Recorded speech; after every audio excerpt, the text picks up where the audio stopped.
Hello, I'm Isaac Hayes III, founder and CEO of Fanbase. Listen to what I'm about to tell you. The window to invest in Fanbase is closing. We've raised over $10.6 million of our $17 million goal.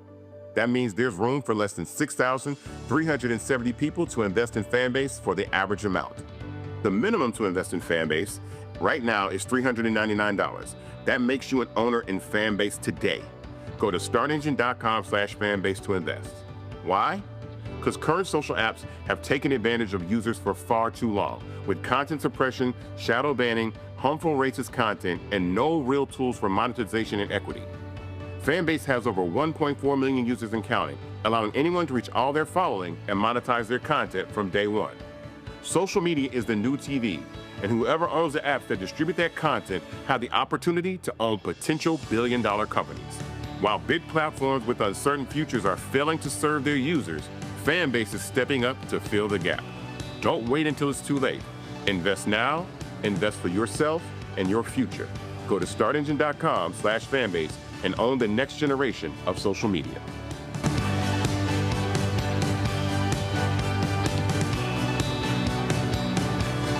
Folks, Black Star Network is here.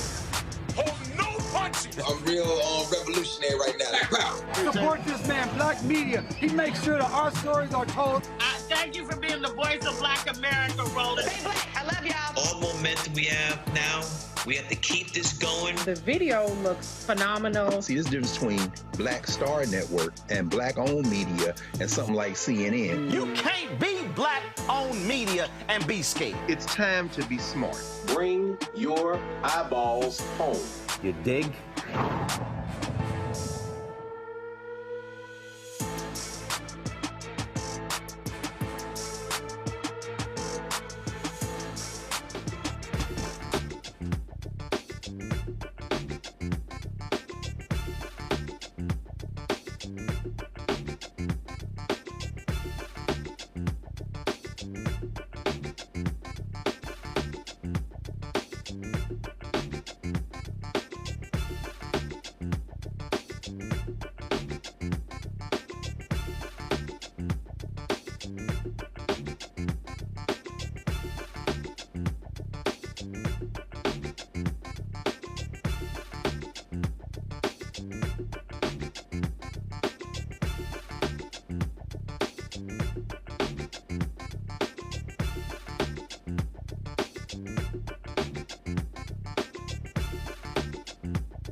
Today is Wednesday, July 23rd, 2025, coming up on Roland Martin Unfiltered, streaming live on the Black Star Network. Folk, a huge victory against the Muskogee Nation. We'll talk about this legal case with Damario Solomon-Simmons, who has been leading that effort. Also on today's show, ooh, man, Trump, is something wrong with him? Is Jeffrey Epstein? Is his name in the files? Ooh, Wall Street Journal says, Attorney General Pam Bondi said, your name is in the files. I told y'all that boy was losing his mind. Also, Tulsi Gabbard keeps lying about Russian interference in the 2016 election. Wait till I show y'all all the liars. Y'all know she actually talked about it before. Sean Hannity said they interfered. Now he's saying they didn't. Boy, the ass kissing for Trump is just so amazing. A black man beat by Jacksonville deputy sheriffs speaks out while the black sheriff announces the cops will not be prosecuted. Yeah, y'all know we got to talk about that as well. Plus, we'll talk about Gilead pharmaceutical company, efforts that they are involved in to cut HIV/AIDS rates among African Americans. Lots to break down. Y'all, it's time to bring the funk on Roland Martin Unfiltered on the Black Star Network. Let's go. He's got whatever the miss, he's on it. Whatever it is, he's got the scoop, the fact, the find. And when it breaks, he's right on time and it's rolling. Best believe he's knowing. Putting it down from sports to news to politics. With entertainment just for kicks, he's rolling. It's on go, roll, y'all. It's Roland Martin, rolling with Roland now. He's funk, he's fresh, he's real, the best, you know he's Roland Martin now.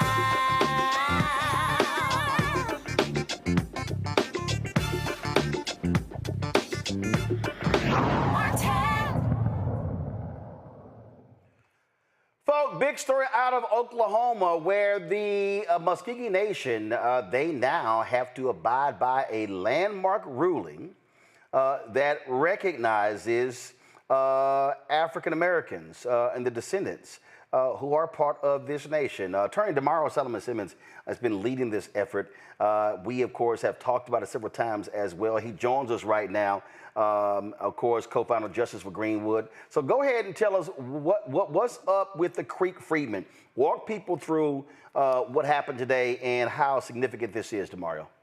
Well, good to see you, Roland. This is very significant because for the first time in 46 years, Black Creeks, also known as Creek Freedmen, will now have their citizenship rights restored to the Muskogee Creek Nation. This will impact tens of thousands of Black Creeks throughout the nation who will not only receive their birthright and their citizenship rights, but also have opportunities to have tangible benefits, life-sustaining and altering benefits like free health care, child care, education benefits, etc.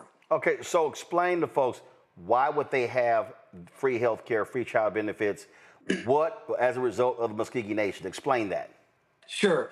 Well, the Muskogee Creek Nation was one of the five quote-unquote civilized tribes who in the late 1700s, early 1800s adopted European-style culture, speaking English and having a plantation-style economy. And a part of that was the enslavement of Africans and of their own indigenous Black members.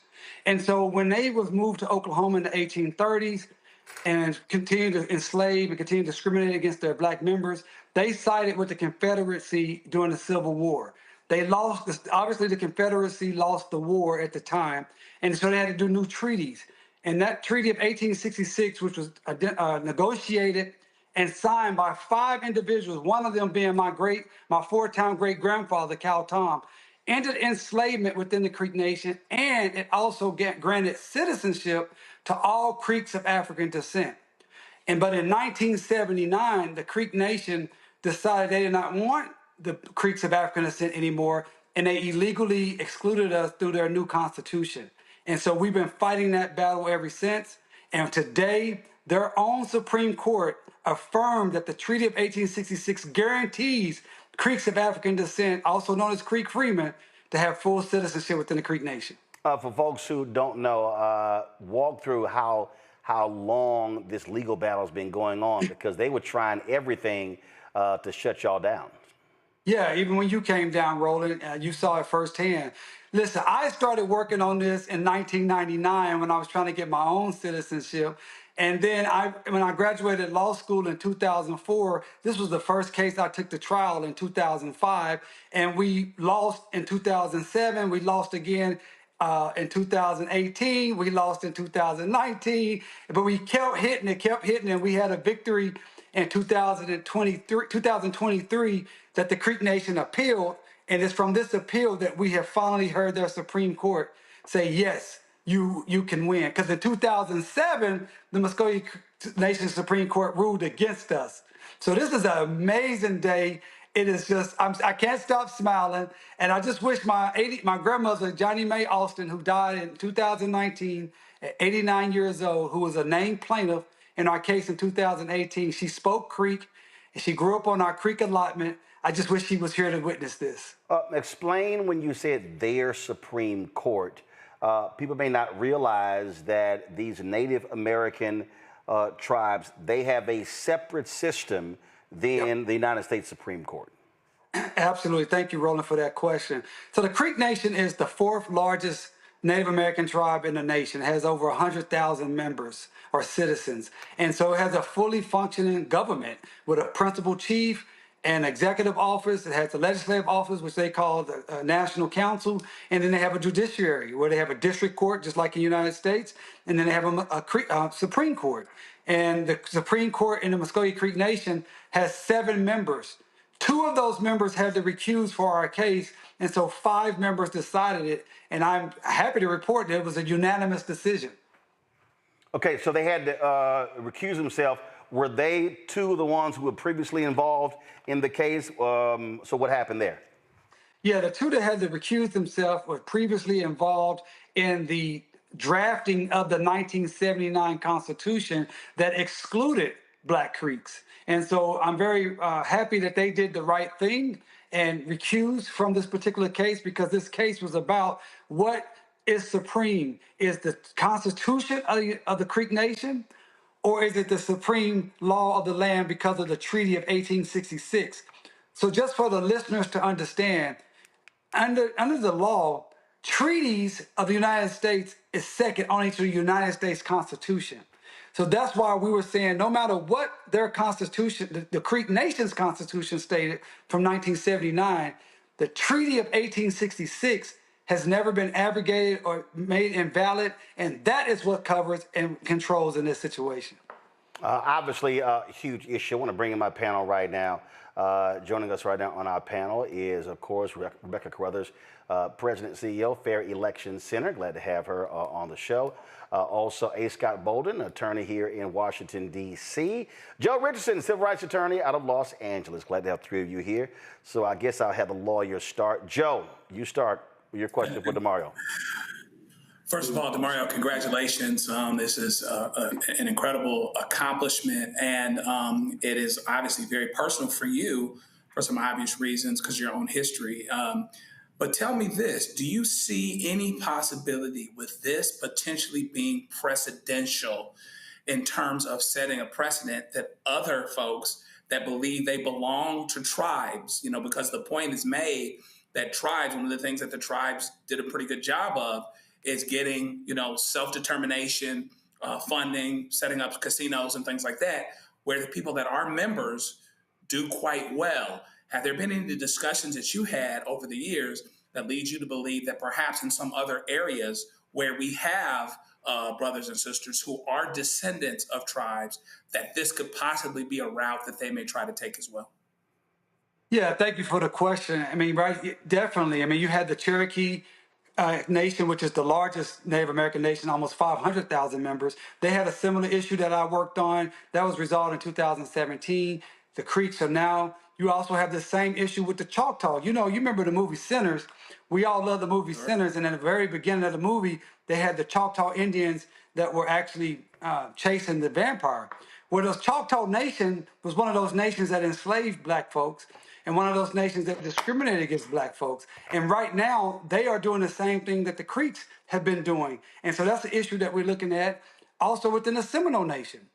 You have black Seminoles who have been a part of the nation for hundreds and hundreds of years, who are also getting discriminated against. So we're looking at all of those issues, and there may be other nations around the country, and we're happy to talk to people and see if it's something we can help with. It's very specific based upon your lineage.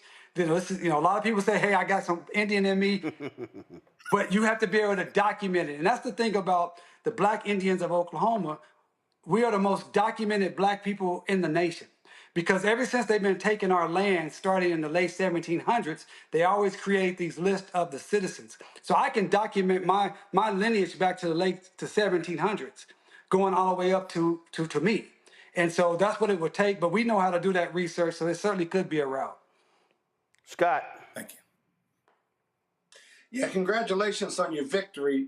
Although, are you really saying that Indians, the Native Americans, discriminated against black people, just like white people discriminated against black people in this country? No, he didn't say discriminated. He said enslaved. Enslaved. Yeah, absolutely. Well, the black man can't catch a break. Yeah, but go ahead, Scott. So let me ask you this. So as part of this deal or this ruling, first thing that comes to mind is reparations. Are there any reparations in the mix in this ruling, or is that a subsequent separate lawsuit Black Creek would have to bring? Yeah, great. That's a great question, and I think it's something that should be thought about. At this particular ruling, this is just about the citizenship aspect of it, and what we're hoping. Our goal, and I'm reaching out to the chief. I'm hoping he can meet with me before I come to Chicago. Scott, I'll see you in Chicago at the NBA conference.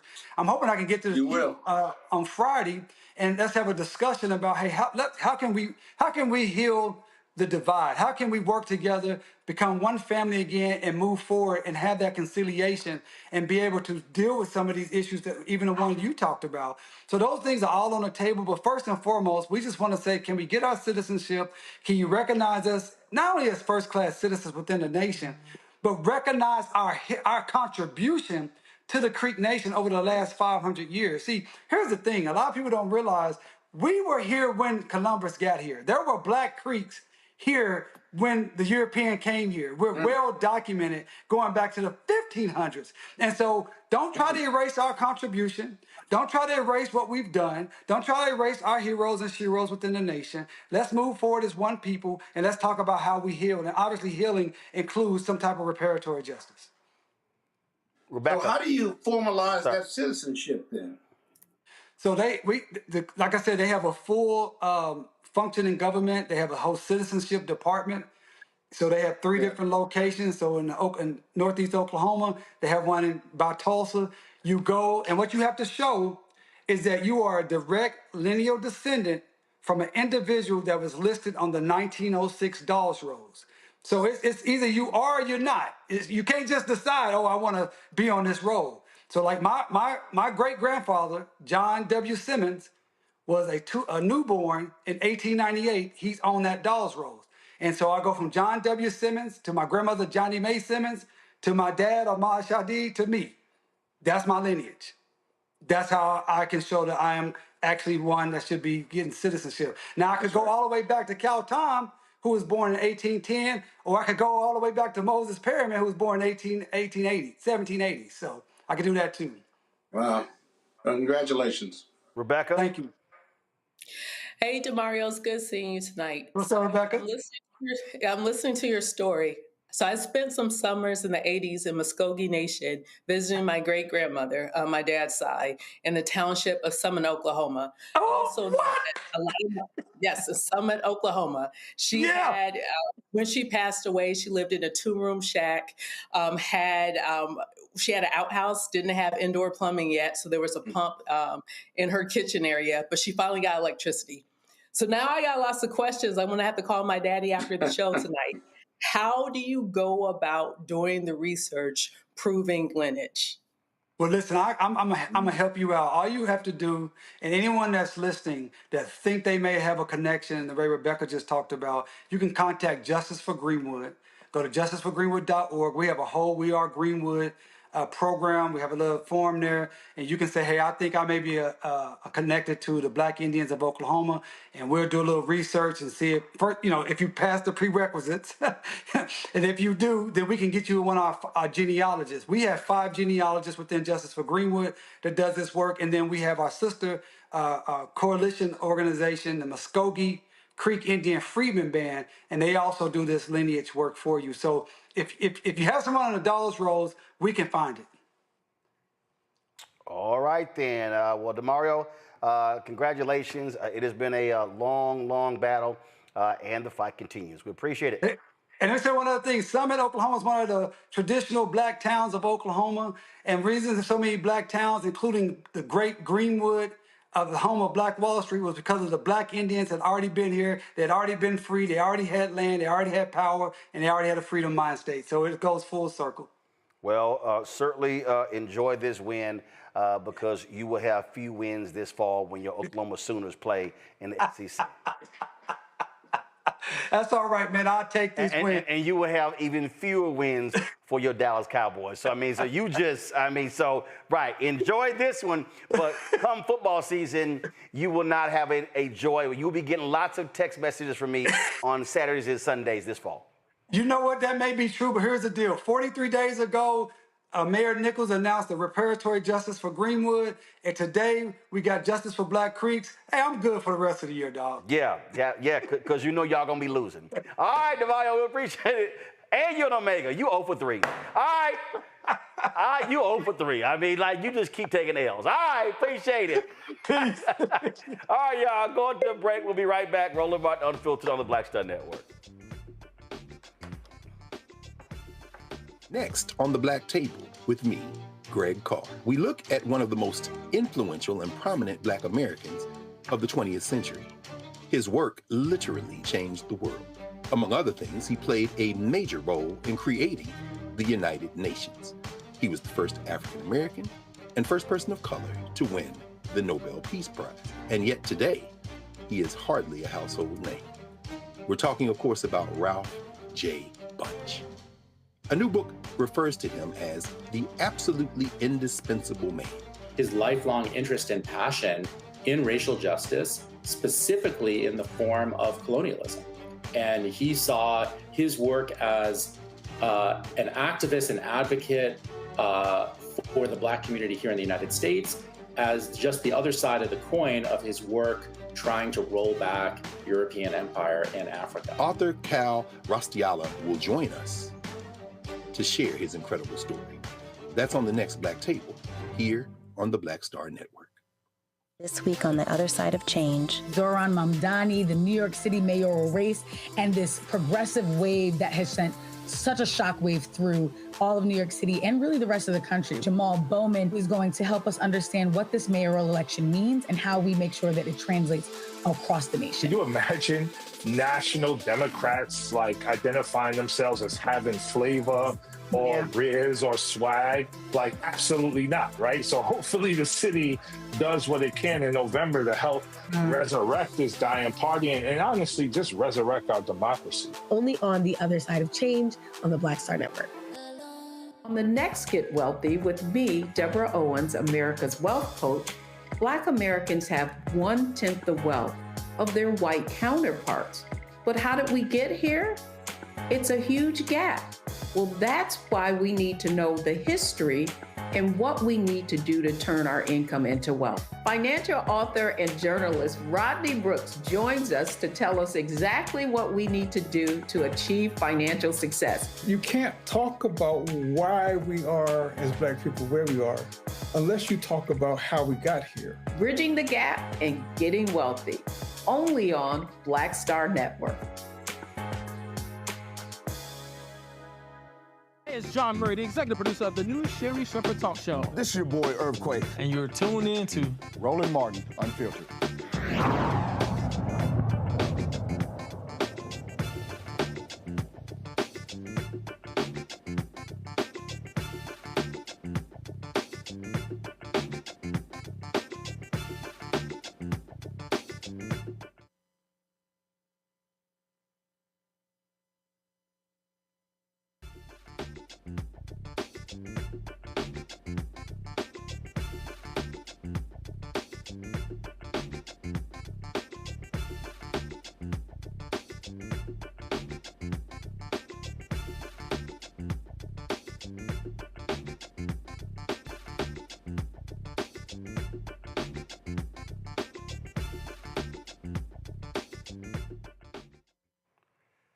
Black women account for a disproportionate number of new HIV diagnoses among women. Additionally, Black transgender women experience the highest rates of new HIV diagnosis amongst transgender people and are more likely to remain undiagnosed and untreated compared to their peers. In response to this staggering trend, Gilead Sciences has launched the Setting the Pace initiative. The Prevention, Arts, and Advocacy Committee and Education Program is a 3-year, $12.6 million commitment aimed at expanding HIV prevention efforts in underserved communities. Joining us now is Dr. Toyin Nwafor, hopefully I pronounced that correctly, Executive Director of Gilead U.S. HIV Medical Affairs, and also singer Raheem DeVaughn, who is partnering with Gilead, Setting the Pace initiative. Glad to have both of you joining us right now. Doc, I want to go to you first because here's the thing that jumps out, and I've covered this story for decades. And when you go back to the initial AIDS outbreak in the early 1980s, it was essentially a white gay man's disease.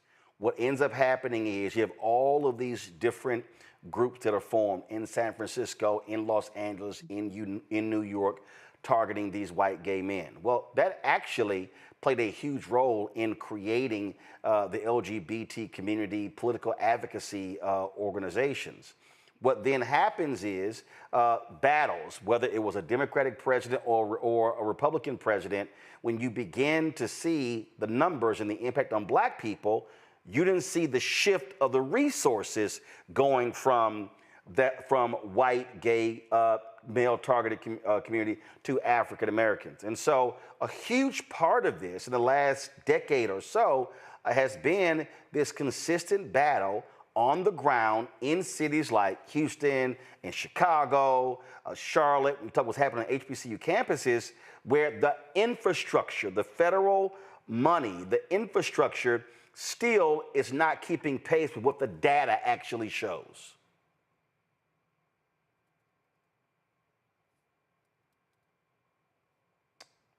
Doc, can you hear me? Yes. Oh, I wasn't sure if that was a yes, question. Go ahead, yes, go ahead. So, okay, great. Yeah, so thank you for kind of summarizing, the last couple of decades of what we've seen with HIV. And when I started to take care of people living with HIV in the middle 90s, we did see that. And we saw again, over and over again, the discrepancy between what was happening in the communities and what the data was showing and what the perception and what the funding and all the realities of what was happening with that. And I think what's important is for us, like in the communities, in healthcare, in the media, to be able to talk about what is the reality of HIV in 2025, that there are still 39,000 new HIV diagnoses in the US in 2023. And those numbers are disproportionately impacting Black communities, where, up to 38 to 40% of new diagnoses are in Black people, though we make up less than 14% of the population. And women, especially, when we think about 1 in 5 new HIV diagnoses are in women, many of whom are from heterosexual contact. And in those women, 1 in 5 infections are in women, but 50% of those are in Black women. So clearly, what has happened over the decades is that the reality of what is happening with HIV, who's living with HIV, who's vulnerable to new HIV infections, where the funding is, what's happening in our community is very different from where things are in the 80s, and the perception about where things are is very different. So it's becoming really important for us to continue to have the conversation, but also think about what it is that we need to do in the healthcare community, in industry, in the communities to change those numbers and make sure that we drive solutions for the epidemic. When you talk about those numbers, a significant amount of that is in the South. Why? Right. So again, when we look at it, you are absolutely correct. More than half of the new diagnoses of HIV infection are in the South. And in certain areas, and I know we'll continue to talk about those numbers, again, disproportionately impact people for a couple of reasons, right? So we have factors that have to do with a lot of social drivers of health. And it's unfortunate, but the reality is when we look at the diagnosis of new HIV infections, when we look at the overlay of diabetes, when we look at the overlay of obesity, other chronic conditions, we do see that disproportionate impact. And it's multifactorial, as you know, right? We have issues with, obviously, access to good quality healthcare, access to culturally competent clinicians who can have those conversations. We have issues with, obviously, funding, other social determinants of health that impair people's ability to actually get care. But then also, we also know that there is misinformation, there's disinformation, there's stigma. Stigma is a big driver of why we still continue to see disparities, stigma in the community, stigma in healthcare settings. And as long as there's stigma, it's really hard to have the hard conversations and the open conversations that need to happen around sexual health, sexuality, talking about HIV prevention, talking about sexual health. As long as there's stigma and as long as we're not having this conversation in an open, non-judgmental, stigma-free way, we're going to see those disparities, and they're layered on a lot of structural and social determinants and drivers of health that remain in the country. Raheem, why did you decide to join this effort? Well, you know, I'm no stranger, Roland, to community activism. You know, having the Love Life Foundation since 2016. My work as it relates to domestic violence, and this is no different. The statistics are outrageously, you know, it's super high. You know, Texas and Louisiana, Georgia, these are like three of my major markets as a recording artist, you know, having influence, you know, being in these communities for so long, you know, making music that speaks, you know, for the bedroom and to intimacy as well. And, you know, it gives me an opportunity to do my part, you know, just in terms of activism. Obviously, when you think about, again, over the last 45 years, there's been no greater community that has really focused on HIV/AIDS than the entertainment community. Primarily because it was the hardest hit by this in the 80s and 90s. We're talking about dancers, actors, singers, a lot of people who are behind the scenes as well. And so, this is certainly not new in terms of entertainers really taking this mantle. When you think about the concerts and the song that Stevie Wonder, of course, Dionne Warwick, Luther Vandross did. When you think about the galas that Elton John had raised millions and millions, Elizabeth Taylor as well. So there's a long history of entertainers focusing on this issue. Absolutely. You know, being on board with Gilead this last year and a half has been a blessing. It's been, you know, educational for me as well. You know, last year we touched over 40,000 women, had the opportunity to connect with over 40,000 women in less than 30 days. Utilizing my tour schedule to bring awareness to, you know, disparities and what's going on in the community.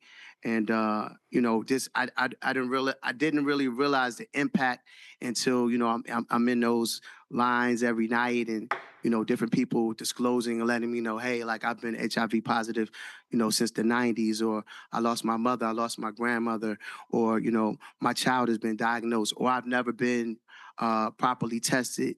You know, can I get tested right now? So again, you know, I like to call it a party with a purpose, and edutainment, as we call it, you know, where there's an opportunity to fuse and lock in and fuse education, you know, with entertainment. Doc, this is a 3-year, $12.6 million commitment. What does that actually cover? What does that involve? Is that advertising? Is that advocacy? Is that on-the-ground activations? What exactly is the initiative? It is a combination of all of those things, because we do know that to truly talk about ending the HIV epidemic for everyone, everywhere, and especially looking at communities disproportionately impacted like the Black community, we really need to approach it from a multi-pronged approach along the continuum of where people live, work, play, pray, and love, where we're talking about community activation. We're talking about strategic community partnerships. We're talking about education to the community, bringing on advocates and community partners. We're talking about educating healthcare providers so they know the vital role that they play in dismantling stigma and having open, non-judgmental conversations, not just infectious disease clinicians like myself, but primary care providers, OBGYNs, and so partnerships in that regard. Partnerships with media, partnerships with journalists and media, partnerships with community advocates, and really looking at all the people that it would take. Because as was mentioned before, stigma, as long as there's stigma, it impacts people's ability to want to get an HIV test. It impacts people's ability to stay connected in care and stay linked in care. So the more that we're able to normalize HIV and the community conversations around it, the more likely people are to step up to get tested, to know their status. The more we talk about things like undetectable is equals to untransmittable, which is a campaign that Gilead and a lot of other healthcare organizations are supporting, which says that when a person living with HIV is on treatment and they're on medications and their viral load is undetectable, that they cannot transmit HIV to their sexual partners. Undetectable is untransmittable. It's such an empowering campaign because it allows the stigma to be diminished. And if people can think about in the most intimate act, sex, you can't transmit. This will really eliminate some of the stigma that comes around people talking about HIV and other contacts. And so that's important. And so I think the answer to your question, it is multifaceted, a multi-pronged approach, looking at the community, the individuals, looking at healthcare systems, healthcare providers, looking at media, looking at housing, all of the things that it takes to get people to be tested, linked to care, access to care, providing support services, and making sure that we're using the data to inform how we deploy our strategies and do that in an effective manner. Questions from our panel. We'll first start with you, Rebecca. Sure. There has been a push in this country to eliminate comprehensive sex education in public schools, and especially in the South, where oftentimes it is an abstinence-only curriculum, and using the term curriculum very loosely. Considering that the majority of public school kids in this country now are students of color, is there a link between the lack of comprehensive sex education and the increased rates in unplanned pregnancies, STD rates, including HIV/AIDS? Well, for sure, what is important is that there needs to be comprehensive sexual health education. And unfortunately, that is not happening routinely. And we're seeing that it's not happening at the different levels of education and even in healthcare systems where they should be happening.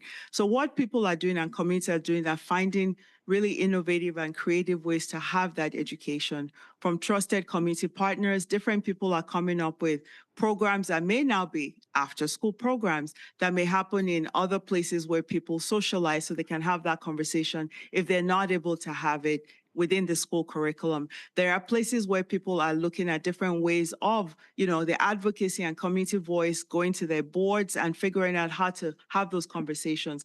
Because when they happen, and people get accurate, factual information, you're more likely to have great outcomes, as opposed to when the information is disjointed and people get information from different places. So while people figure out how we can get policy and advocacy to make those things happen, a lot of times community organizations and community initiatives and parents and different people are figuring out different ways to do what they need to do to get it done and figuring out, and so many creative, innovative programs. And I think it's on to us to find programs like those and amplify them, because they are happening, where people are figuring out how to get kids together and have conversations with them. And how do we get people to know about those without reinventing the wheel? And to piggyback, Doc, one of the activities that we did during the tour last year were community town hall meetings, meeting with the mayor, local high schools, faith leaders, and when we really start having the conversations and really chopping it up and understanding that this is something that's affecting the youth as well. They are sexually active. These conversations need to be happening, with our children, with our grandkids, so forth and so on. Scott. Thanks, Roland. Doc and Raheem, I've always thought your most powerful partner to do away with stigma in regard to HIV/AIDS would be the Black church. it's a complicated partnership and one that has been short or taken quite a while to come around, if at all. I'm curious that in your discussion, either one of you all can take this question. I'm curious in your discussions with faith leaders from the 80s and 90s when AIDS was discovered till now, has the Black church been more active and been more open to partnering with you on this HIV issue, or is it still a struggle with those community churches? Going from city to city on tour last year, this was a reoccurring topic for the room. Yeah. Definitely, there were faith leaders in the house that agreed wholeheartedly. They want to involve their local church. They're getting tapped into the community, and I think we have seen a 360 turnaround. When you think about like the 80s and the 90s, and the conversations being said that they're taboo or shouldn't happen, at the sanctuary. I mean, I think we all believe in the power of prayer, but there's a saying that a friend of mine has told me that prayer without action is blasphemy. So, we have to definitely mob up and get with our faith leaders as well, and welcome the church into these conversations. Yes, and like you said, it's oh, go ahead.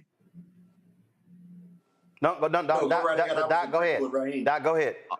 Oh, okay. Yeah, just to piggyback on your point there, that as you go around the country, there are differences in what you see and how people are engaged. And like we think about anything like as a bell-shaped curve, there are going to be people on one end who are advocates and champions.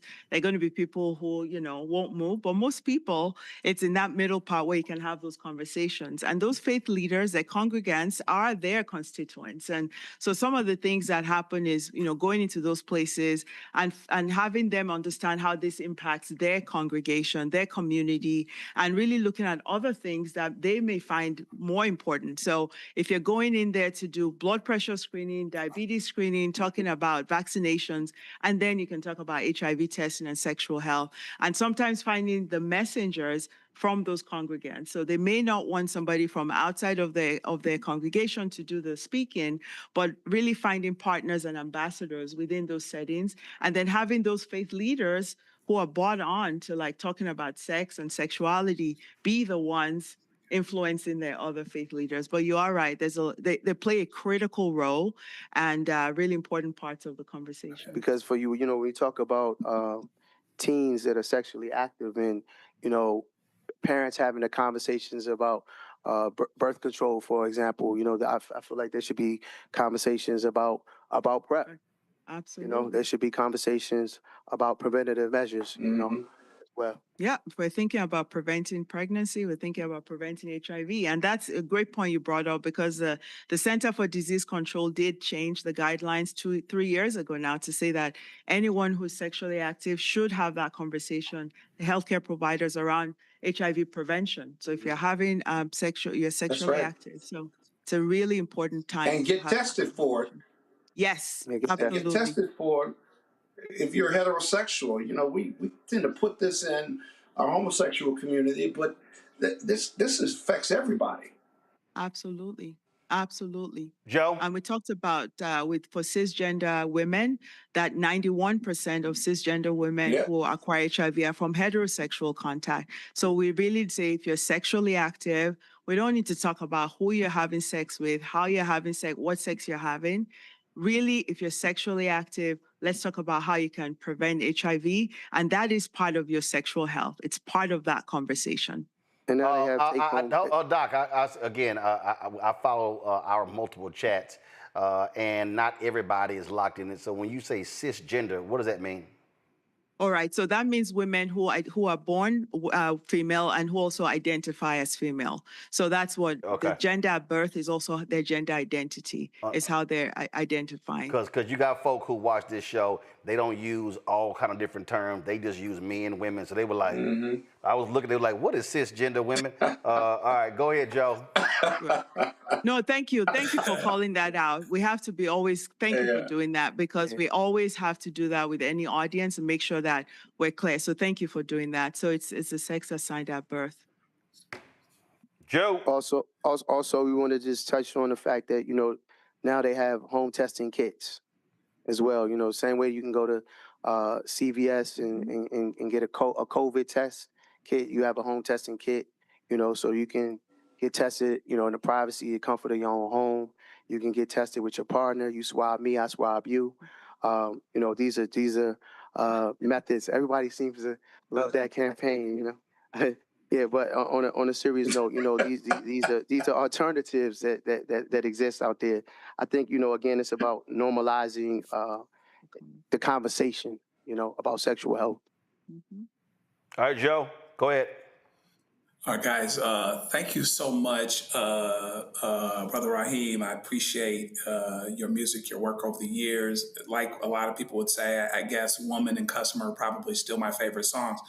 But I think it's amazing that above your art, in addition to your art, which is already brilliant, you would actually connect with something that allows you. I mean, this is what you sing about. So it's a great fit and very as responsible as it is brilliant for you to be making this connection and to have this partnership. And I appreciate you for doing that. Doc, I want to add and ask, and whoever can come in should hear either of you, the fact that Gilead is doing what it's doing is great. Is there some pivot that you're making or some adjustment that you make or some raising of the stakes and additional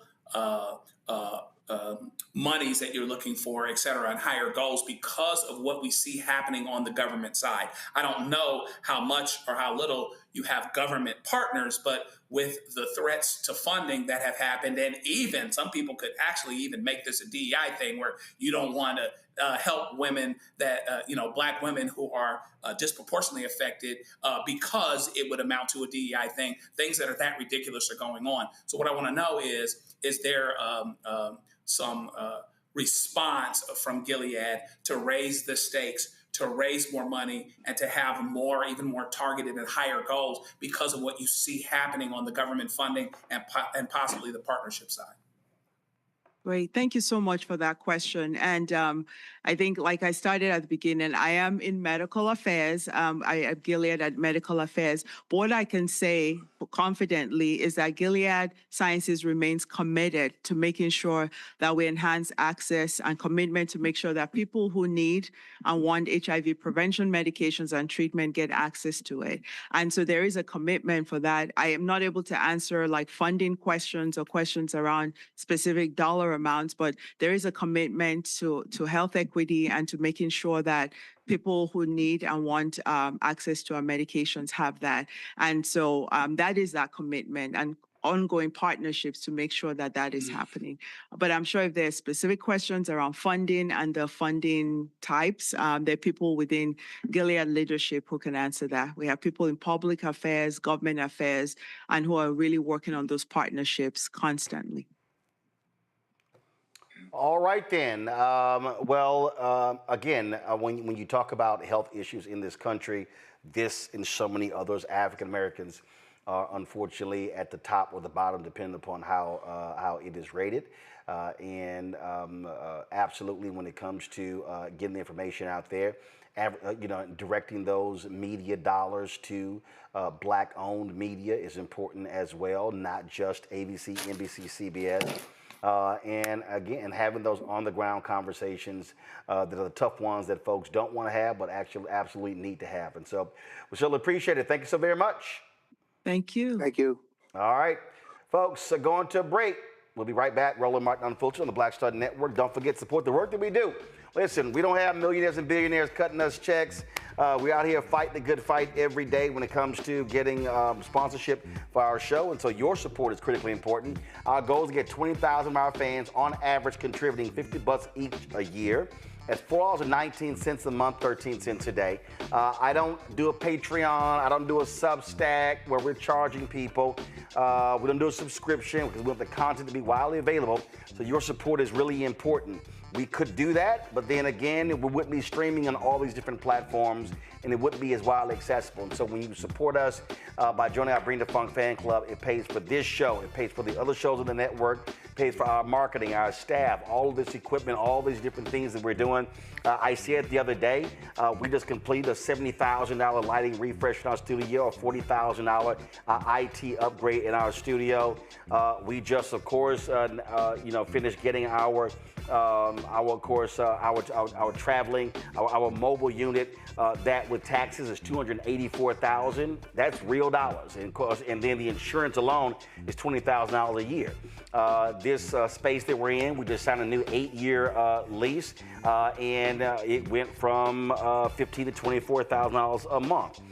And so all of that, although those are real expenses, and so this is about us doing something that no one else is doing. And when I talk about no one else is doing, I want you to understand something.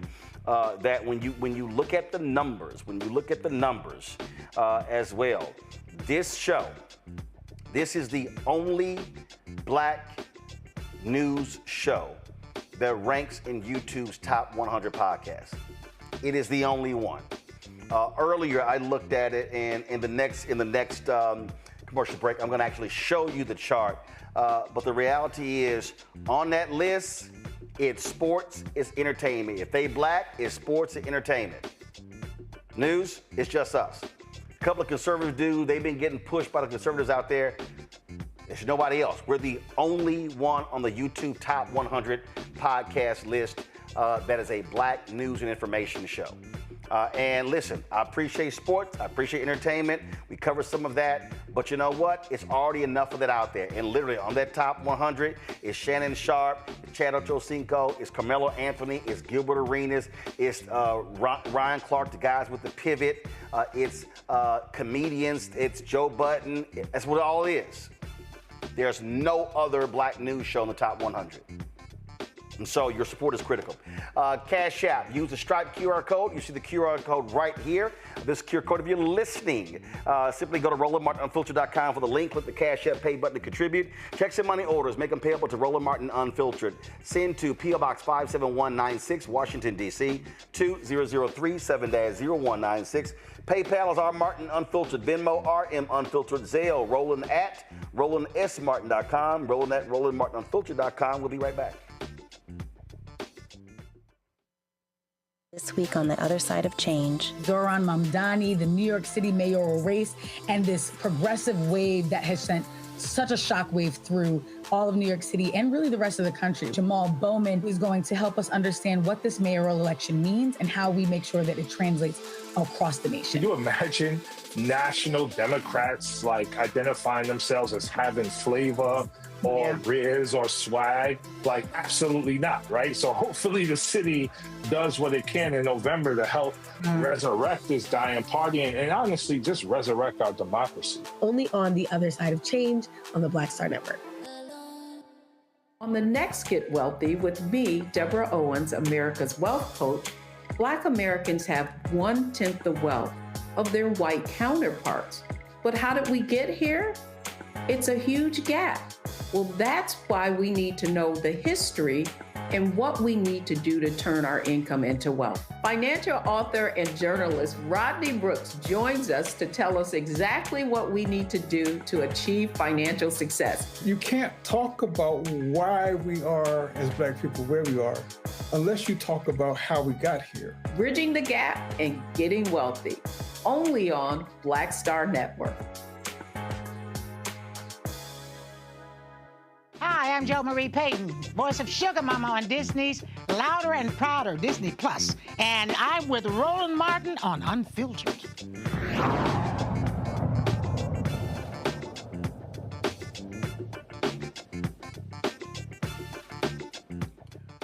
Prosecutors in Jacksonville, Florida have decided not to file charges against the cops who repeatedly punched a black man during an arrest.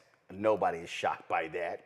In February, during a traffic stop, William McNeil Jr. refused to exit his vehicle after requesting a supervisor multiple times. In response, the officers broke McNeil's window and struck him several times in the head.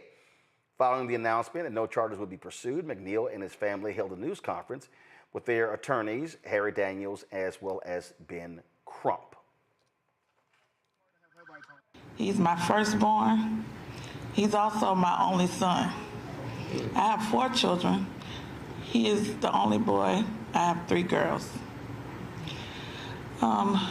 The day I seen that video, I couldn't finish it past the window breaking.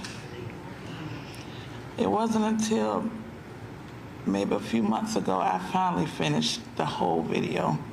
But I'm thankful to God for protecting him, because I know what the outcome could have been. But I believe in faith in God.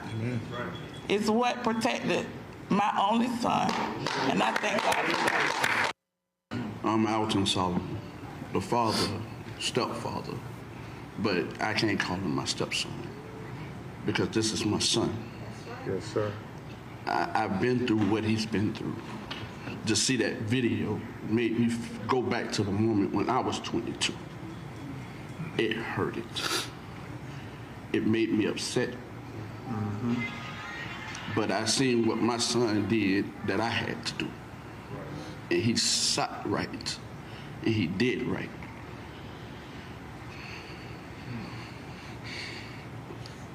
To see that, it's a hurting feeling to be a father that loved God first, and to see all my kids not being able to wake up in the morning and get a phone call saying your child is gone. Wow. That's a hurting feeling, but I thank God. Yes. Because God got him. Yeah. Y'all keep us in prayer. First of all, I want to thank God for bringing everybody here together, and thank y'all for supporting. That day, I just really wanted to know, why I was getting pulled over and why I needed to step out the car when I knew I didn't do nothing wrong.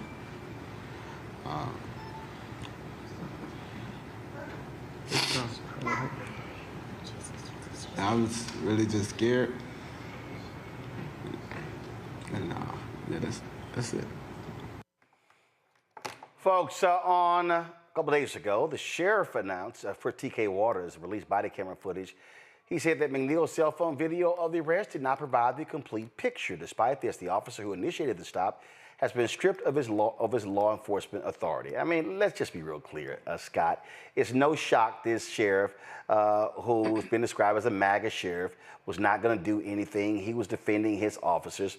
But anybody who watches the video knows full well they're stopping him saying, "Oh, you didn't have your lights on during inclement weather." When the cops pulled up, they ain't had their headlights on. Okay, it was daytime.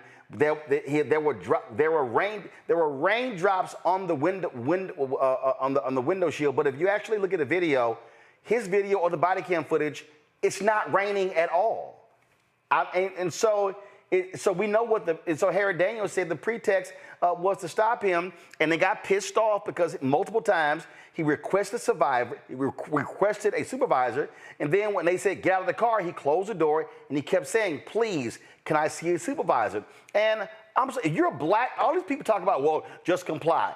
We have done way too many of these stories, Scott, where a black man complies on a routine traffic stop and the family is then having a funeral. Yeah, and this kid survived. So let me tell you, whenever we do these videos, I like to take your listeners and viewers into the video, because what you don't see here, and this gets back to police training, this is a problem with police training. There is not one cop there who is trying to de-escalate the situation.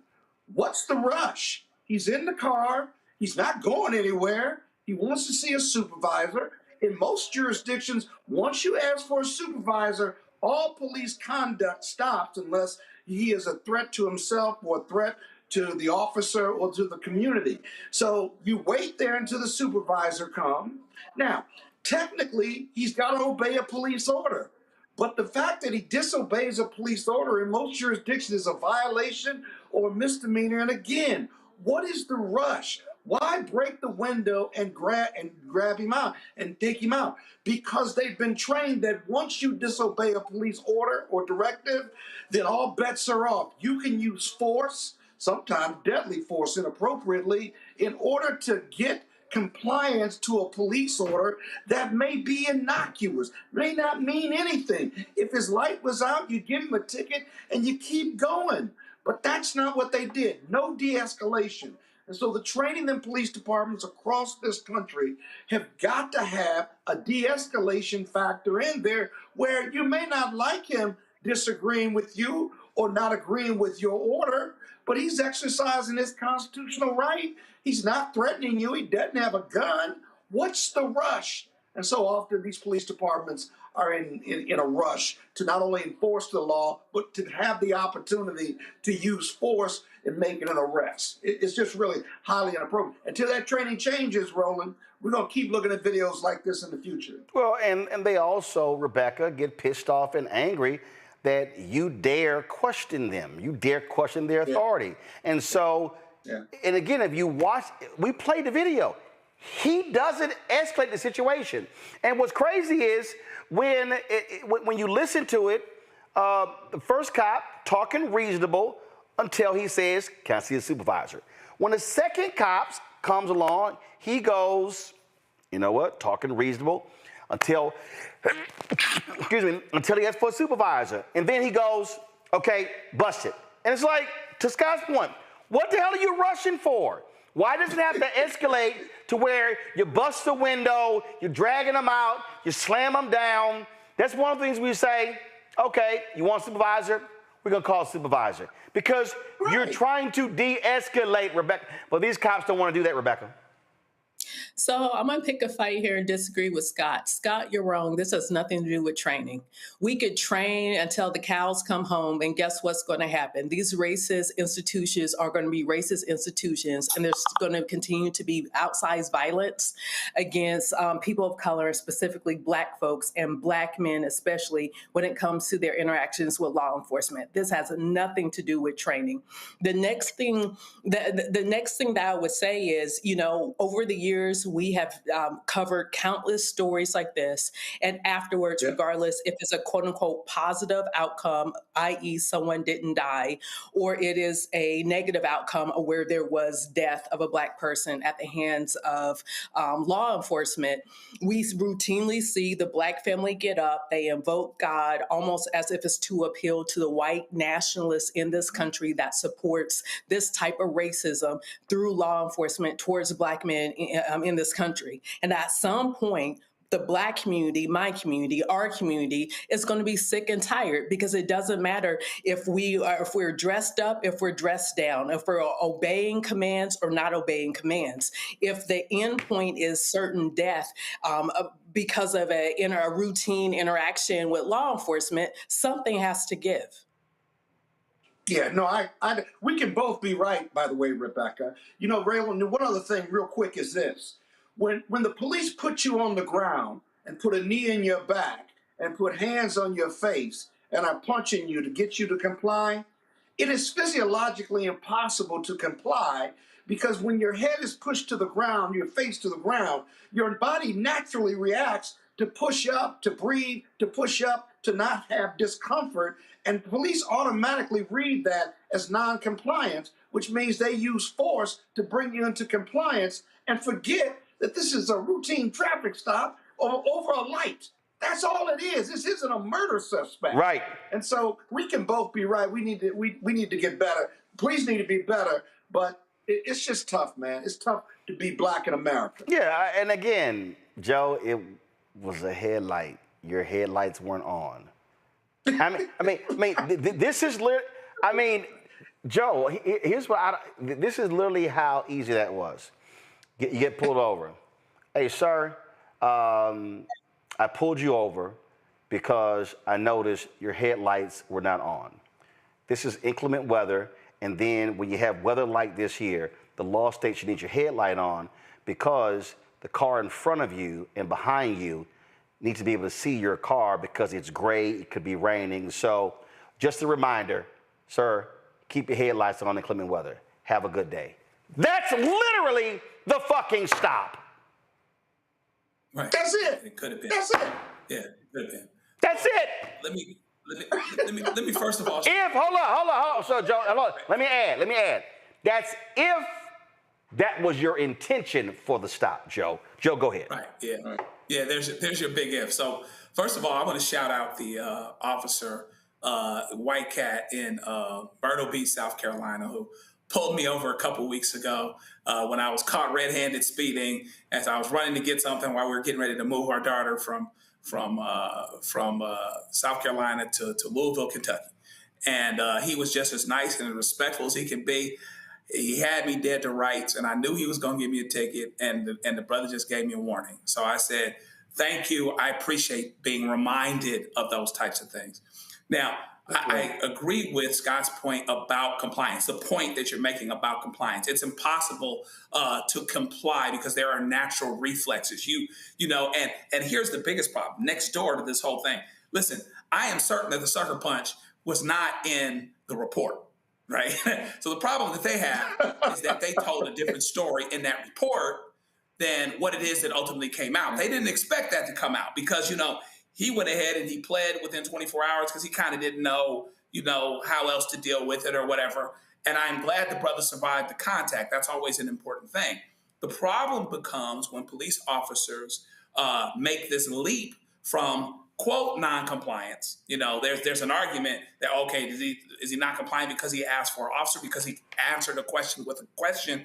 You know, there's a matter of the compliance issue. But then they take this leap to their safety somehow it's an ego thing. Right. It's not and I think it's a race thing too. Yep. Often, but it's ego because for one of the cops that participated in this was a black cop. Right. Yeah. Oh yeah, for sure. Yeah. When it comes to that, the color's blue, right? You know what I mean? I mean, look at what they're saying in the press conference. We're not surprised that they're not getting that they're not going to be prosecuted. And so it's an ego thing. He jumps over from non-compliance to being in a threat for actual safety, and now you do what it is that you do, and it's something that they don't want to answer for, right? So if you're sheepish about it and you don't write reports out fully and totally, when something comes out that you didn't want to come out, you punched him in the car, you punched him when you got him out of the car, and they're for you. Oh, you forgot. Also, we saw a knife. You didn't see the knife. Oh, yeah. We saw knife? Marijuana and marijuana thing. Okay, well, if he spoke of marijuana, he probably more calm as opposed to less. Let's keep it real. You know, it wasn't all of that, right? To your point, it wasn't all of that. And that's not something that they had to do. They, you know, and because what some people will do, particularly the, you know, white MAGAs, y'all, hey, you know, how y'all doing, just in case y'all watching. What y'all do is you'll say, well, he didn't comply. He wasn't perfect. He wasn't this. He wasn't that. As long as you put the same standard to the officer that's supposed to know what to do. Right. And that is responsible legally for doing X or Y or Z. And he's supposed to know because that's what he does all day, every day. Yep. If you say it that way, I can disagree with you, but at least you're consistent, but you don't hear them saying that. Absolutely. And so let me, so first of all, Joe, that's cool that happened with you. I ain't do like you do. So first of all, what happened? I can't even go bang on no cop. No.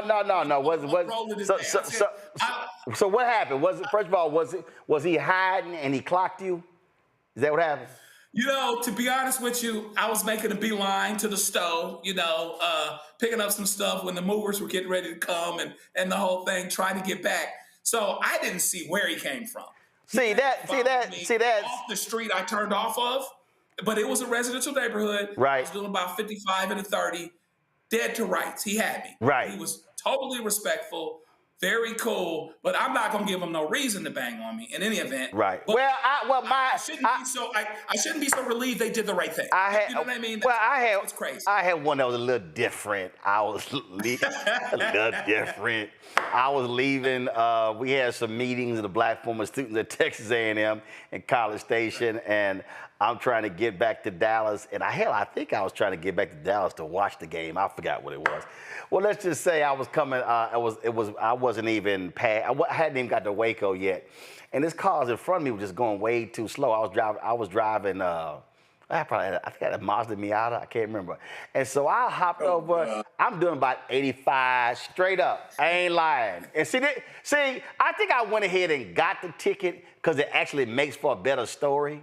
So what happened was, I'm not, Rebecca, why are you shaking your head, Rebecca? I'm serious. Oh, I got stories about pretextually being pulled over by police. No. So I'm like, I'm doing about 85, and I look over, and I see it's a cop. Then I was like, shit, he already got me. So I sped up. Right. So, I did. I sped up, and I was like, well, hell, I'm already on the side of him. And I know he probably put over, like, I know he did not just speed up, but I did. So, so I went ahead and, I took some class or whatever the hell, but I figured do traffic school or do you just pay it out? Yeah, I don't know what the hell I did. It was traffic school something, but I figured it made for a better story me pulling off. I didn't slow down and get behind him because he was just going too damn slow, okay? It was an open road. It was a Saturday. Damn it, I had somewhere to go. All right. Straight up. And I have to say, I didn't speed all the way to Louisville. He affected me. 10 hours, I didn't speed. Yeah, I did. What'd you say, Rebecca? I thought you should have left earlier, then you didn't have to speed. Oh, hell no. I would have been still speeding. I would have left earlier. What the hell are you talking about? Damn it. If the odometer said it went to 140, I only was doing 85. It didn't like when I drove before to Dallas to Houston, I hit 110. I'm just saying. It happens. Keep talking. No, I'm just telling you. It was a Saturday. I was going home, and it was an open highway, and I was, had the top down, put that bad boy cruise control on 110. When I got to Houston, my brother was like, how in the hell you get here that fast? He said, you came from Dallas. Right. Dallas to Houston is about 4 hours, 15-hour house. I did it in 3:05. He was like, how did your ass? Like, hey, cruise control worked. All right, Did you slow up after you got stopped? When you pulled off, did you slow up then, or did you? No. First of all, no. You gotta you gotta take off, and you gotta go to the speed limit because you're still in the town limit. But then once you get to the next town, hell, you can go ahead and take off because he ain't got jurisdiction. All right, let me go to a commercial break. We come back. All these little MAGA people, I love how they trying to distract from Epstein. They can't. They trying all they can. Now they're trying to talk about Tulsi Gabbard. I'm going to refer to the DOJ for them to arrest Obama. Yeah, okay. Let's try that bullshit. Oh, but I'm sorry. Y'all do know there's video of Tulsi saying the Russians interfered. There's always video. So I got to smack her dumb ass around. Plus, lying ass Sean Hannity, too. You're watching Roland Martin Unfiltered on the Black Star Network. Next on the Black Table with me, Greg Carr, we look at one of the most influential and prominent Black Americans of the 20th century. His work literally changed the world. Among other things, he played a major role in creating the United Nations. He was the first African American and first person of color to win the Nobel Peace Prize. And yet today, he is hardly a household name. We're talking, of course, about Ralph J. Bunche. A new book refers to him as the absolutely indispensable man. His lifelong interest and passion in racial justice, specifically in the form of colonialism. And he saw his work as an activist and advocate for the Black community here in the United States as just the other side of the coin of his work trying to roll back European empire in Africa. Author Cal Rostiala will join us to share his incredible story. That's on the next Black Table, here on the Black Star Network. On the next A Balanced Life with me, Dr. Jackie, we're talking about leveling up, or to put it another way, living your very best life. how to take a bold step forward that'll rock your world. Leveling up is different for everybody. You know, I think we fall into this trap, which often gets us stuck because we're looking at someone else's level up journey, what leveling up means to them. For some, it might be a business venture. For some, it might be a relationship situation, but it's different for everybody. It's all a part of a balanced life. That's next on Black Star Network. Hello, I'm Paula J. Parker. Truly proud of the Proud Family, Louder and Prouder on Disney+. And you're watching Roland Martin, Unfiltered.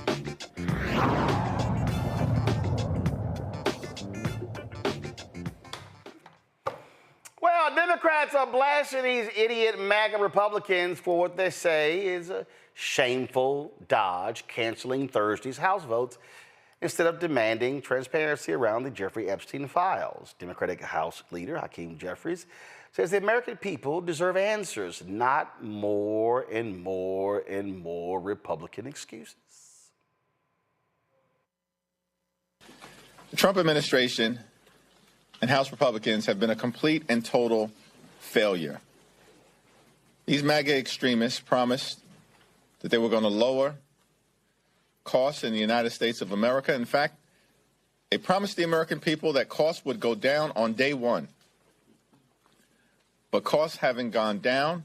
They are on the way up. Inflation is up.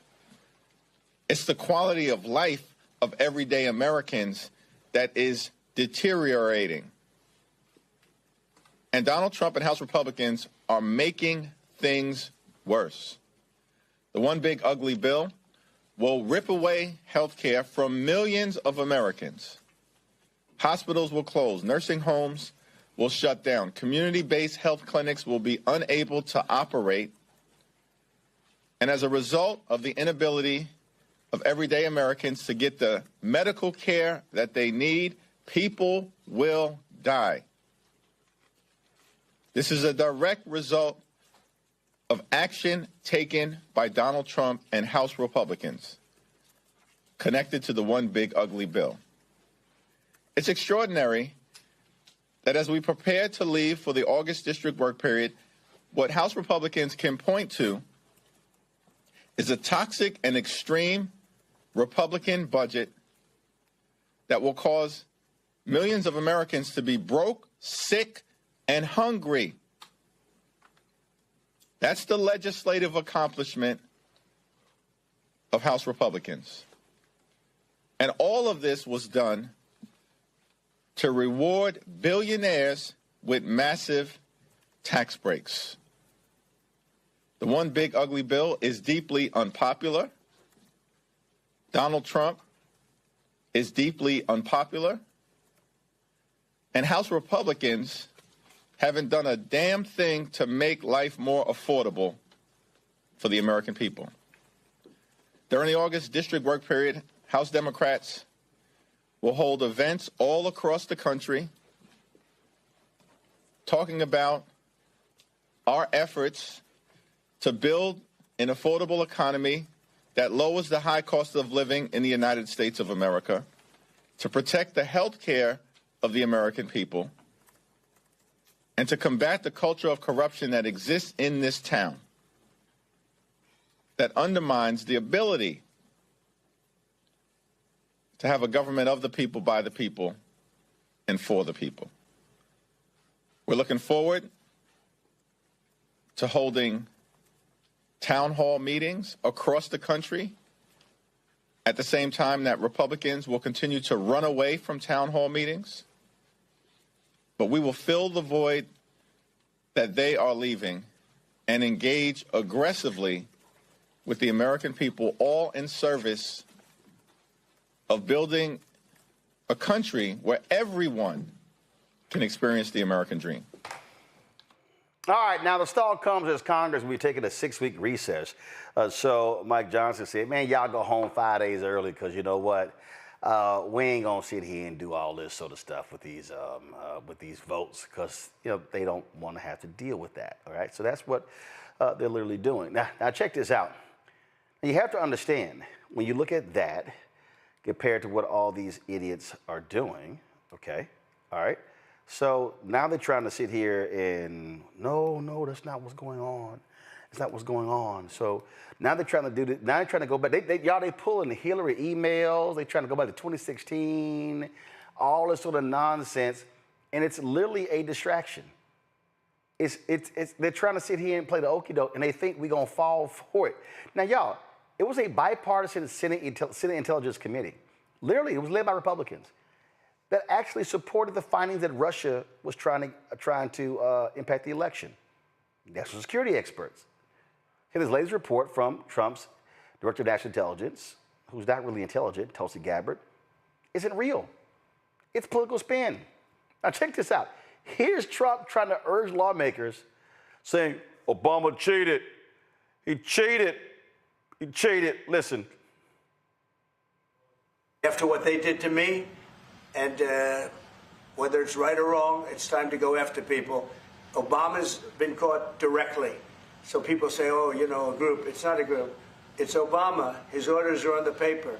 The papers are signed. The papers came right out of their office. They sent everything to be highly classified. Well, the highly classified's been released. And what they did in 2016 and in 2020 is very criminal. It's criminal at the highest level. So that's really the things you should be talking about. I know nothing about the other. Okay, we ain't trying to hear all that. But guess what, y'all? July 2018.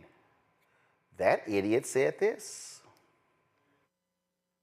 Let me be totally clear in saying that, and I've said this many times, I accept our intelligence community's conclusion that Russia's meddling in the 2016 election took place.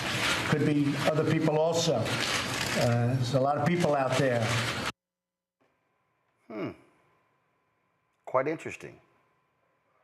Now, the same Tulsi Gabbard, the same one, who now claims I have the evidence. Here's her on Joe Rogan's podcast in 2018. I think when you're talking about and there's so many, I don't know, I'm kind of going in a few different directions here with these social media giants, how they're being misused to further certain agendas in different ways. But when you're talking about like these Russian troll farms that you mentioned, what is missing from all of the news coverage around this and all of the outrage about how this foreign country is trying to influence our elections, which is wrong and which the American people need to be aware of where this information is coming from, is the fact that and you're saying, why does somebody do that? Well, because this country does want to influence who we're electing, right? Yes. Like, we'd rather work with this person. We know that person's not going to be nice to us. The United States has been doing this for a very long time. Sure. In countries around the world, both overtly and covertly, through these kinds of disinformation campaigns, not even counting like the outright regime change wars, we're going to physically take you out. And I think it is very hypocritical for us to be discussing this issue as a country without actually being honest about how this goes both ways. So yes, we need to stop these other foreign countries, and Russia's not the only one, there are others, from trying to influence the American people in our elections. We also need to stop doing the same thing in other countries. Yeah, without doubt. But there's also the question is, what is Russia trying to achieve? Like, why do they want someone like Donald Trump in office versus someone like Hillary Clinton? Like, what is to be gained? And how much, how much do they benefit from that? Yeah. This is what's really one of the big questions that's going on right now. Yeah. With all the Russian hearings and the Mueller investigation and trying to get to the bottom of all this and why they did what they did and what they did. And there's many people that are blowing this off and they don't think that it's important, and the president's claiming it's a witch hunt. But it's very odd that we're having this conversation in the first place. It's never existed before in any single presidential election. There's never been talk of us or any politician that's running for president being influenced by a foreign superpower before today. It's just amazing that it took until 2016 before this became a real issue.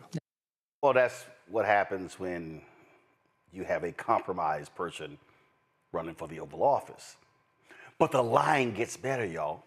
So watch this. In 2019, Fox host Sean Hannity said point blank, he had, quote, zero doubt that Russia meddled in the 2016 election. Yet last night, did a 180.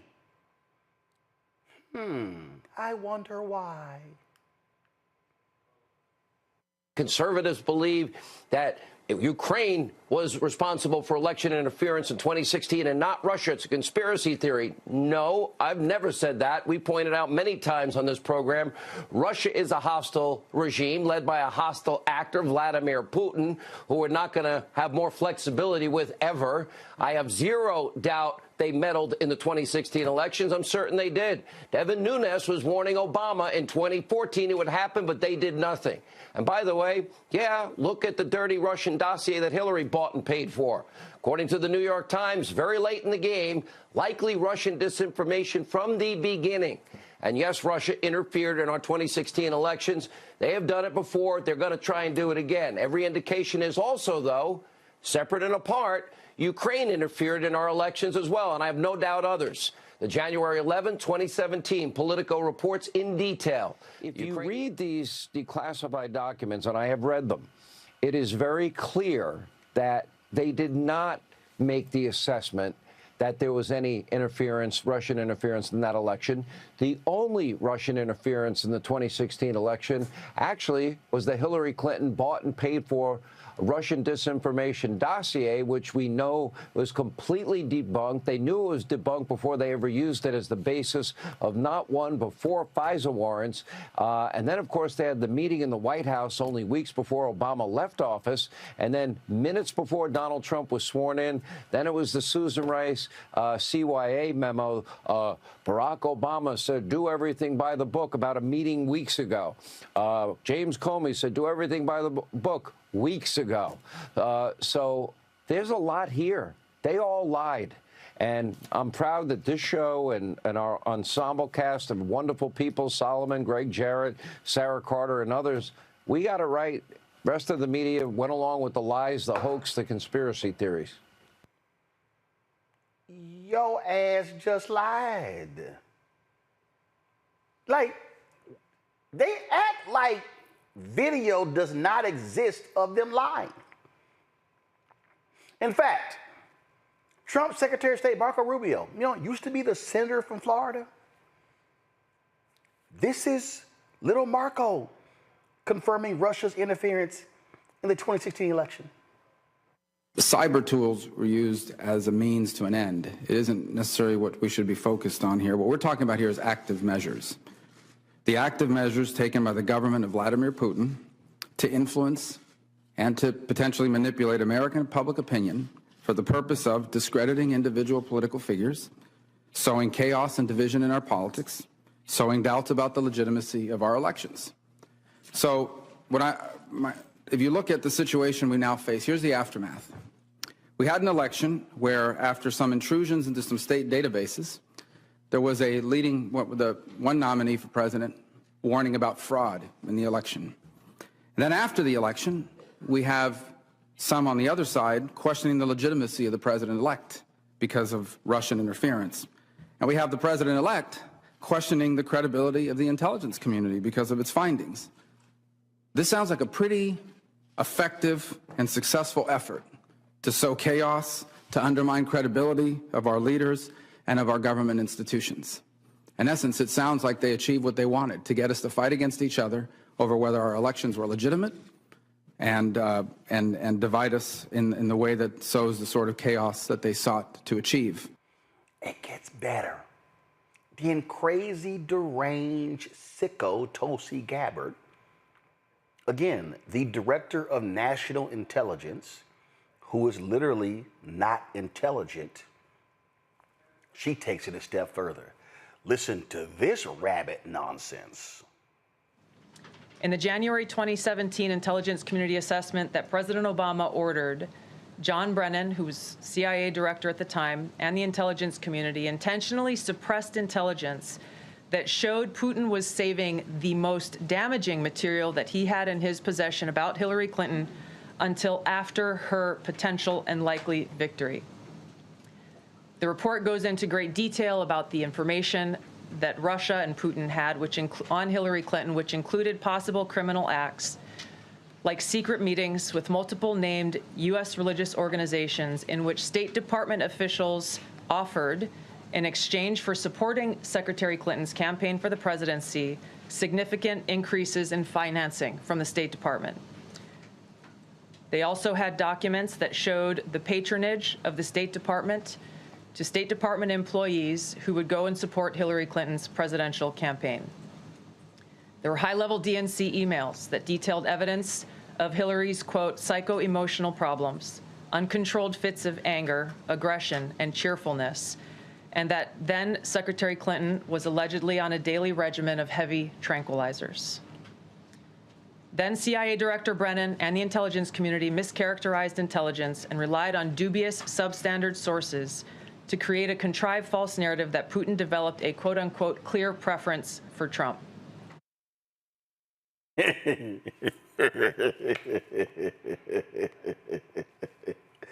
y'all want to understand why all of this is going on, there are some legitimate reasons. There are some legitimate reasons why this is happening. Oh, do y'all know what they are? Yeah, that's because they knew what was coming down the pipe. They knew what was happening. Such as CNN reporting the photos of Trump at Jeffrey Epstein at Trump's wedding. Yep. That's right. Look at this here. Boom, right at Andrew Kaczynski. Tweet, new, we uncovered multiple photos of Jeffrey Epstein at Donald Trump's wedding. Photos of the pair together earlier that year, at an event, and video of Epstein and Trump at the 1999 Victoria's Secret fashion show. Kaczynski had a brief phone call with President Trump this morning. When asked about the wedding photos showing Epstein attended, he responded, "You gotta be kidding me," calling CNN fake news and hanging up. Dude, they have photos of Epstein at your wedding. To Marla Maples. Now the Wall Street Journal, you know, the paper that Trump says is going to sue. Y'all know what they're reporting? Did y'all know that they're reporting that Attorney General Pam Bondi told Trump, "Hey, boss, your name came up in the files." Go to my iPad. Justice Department told Trump in May that his name is among many in the Epstein files. Bondi also told President at the meeting that Justice decided not to release more Jeffrey Epstein documents because of the presence of child pornography and the need to protect victims. How many times have I told y'all Trump lies about lies? So when the reporters asked him about that story, he goes, she never told me that. She never told me that. That boy will lie about a lie. Y'all, this is why they're trying to bring up the Russia stuff. This is why they're talking about the Washington Commanders needing to go back to the Redskins. This is why they're talking about toenail fungus or whatever the hell. I mean, they're just going to come up with anything. Right, Rebecca's looking like, what the hell? Rebecca, that's my whole point. They will come up with anything to not have to deal with Epstein because they don't want to have to own up to the fact, Joe, that he was kicking it with the pedophile. You were kicking it with it. might have been kicking it like Chuck Norris, really. You know what I mean? And so the problem is, so you certainly have to distract, et cetera. You know, Trump and those guys, they kind of do what they do in plain sight, and they expect people not to pay attention to it. And they've had some success on the whole distraction tip, right? You know what I mean? And so it was clear to me, first of all, that whole, let's get some documents released down in Florida was a red herring for two reasons. First of all, they could have been reasonably certain that the judge was never going to allow that, and the judge did not allow that. So you can say, oh, we tried. The other thing, too, is, you know, related to that, it's not going to get released because there are some private things in there, you know, names of people, some of those types of things, private information. But also, it wasn't going to say enough about Trump to make a difference, if anything, about Trump, because Trump wasn't the one being prosecuted at that time related to that issue. And so now you fast forward, you got this issue now. You know, some of us want to talk about the loss of Medicaid. Some of us want to talk about the big ugly bill and things that are happening with that. But these guys are 100% changed the subject. Now they got Obama guilty of treason, even though you've got people that are in the administration now, not just Republicans, actual people who are turning around on the very words that they said years ago. Gabbard, Little Marco, saying something totally diametrically opposed to what they said not very long ago to help him detract from the issue because that Epstein thing is hot. And I got to tell you, you know, I have to make a confession here.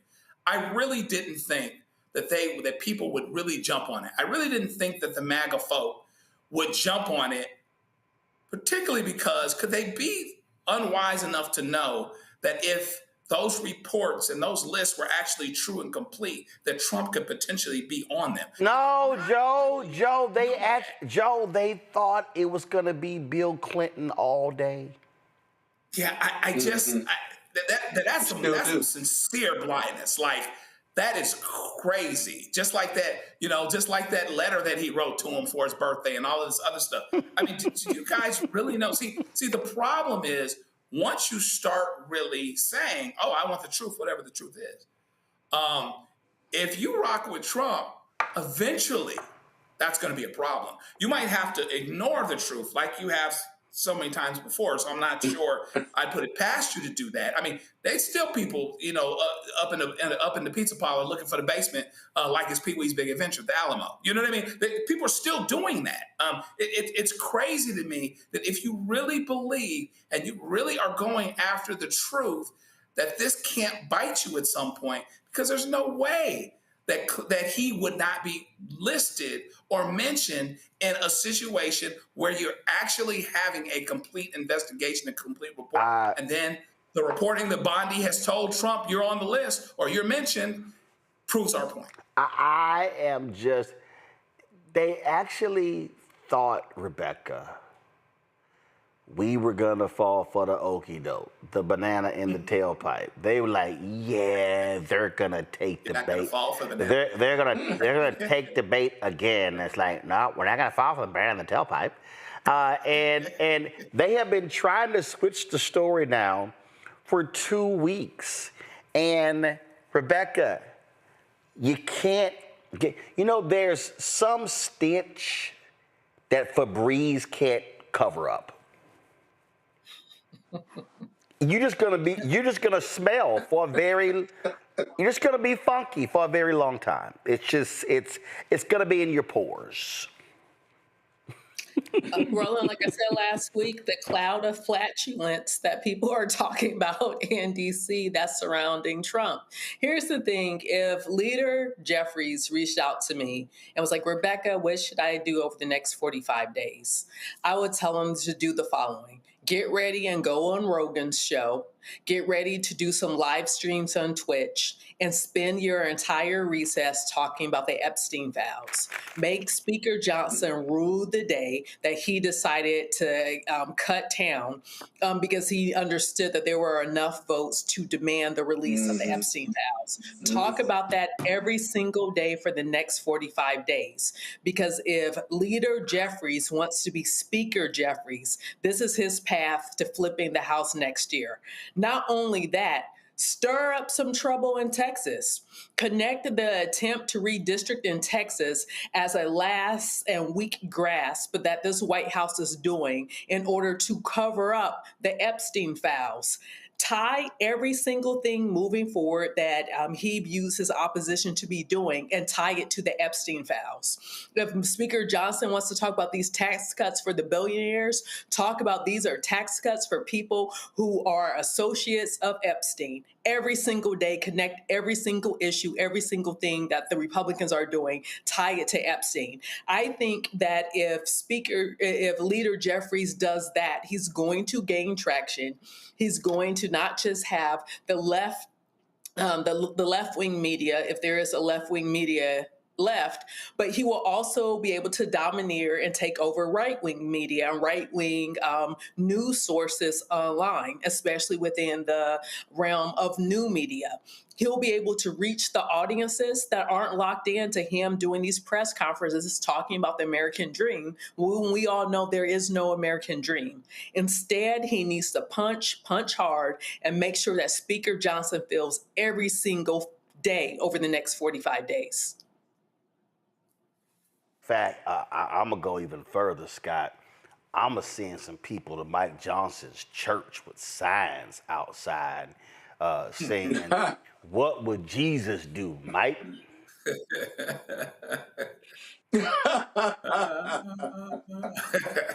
Well, Roland, give me the top 3 reasons why Trump would not release these files. You don't need JFK files, you don't need 3. Scott, you don't need 3. Let me make my point. Scott, no, you asked for 3. You don't need 3. Here's 1. No, it's only one reason. You don't understand. Donald Trump. I was getting to that. No, he hates to admit defeat. So what he will do, he will compound his problem as opposed to admit defeat. You got to remember, he's psychotic. He's deranged. He's narcissistic. And so if he can't control the pieces, he goes crazy. And he's right now like, what the hell, damn it? He literally, remember he said, stop talking about this. He calls Charlie Kirk on the phone. Stop discussing it. And Charlie goes, hey, Trump called me and said, don't talk about it. You know you just turned into another story. And so what Rebecca just said is you hit him every day. You come back in September, you go, say, dog, we're going to vote on that amendment. What are you going to do? He going to send him home for September? Come back in October. Say, bro, we going to vote on that amendment. That's the deal. It's the one thing. He cannot admit defeat because his ego says, I have to always win. Well, but there's another reason, Roland. We keep talking about his name being in the files. I want to see the photographs and the videos and the pictures.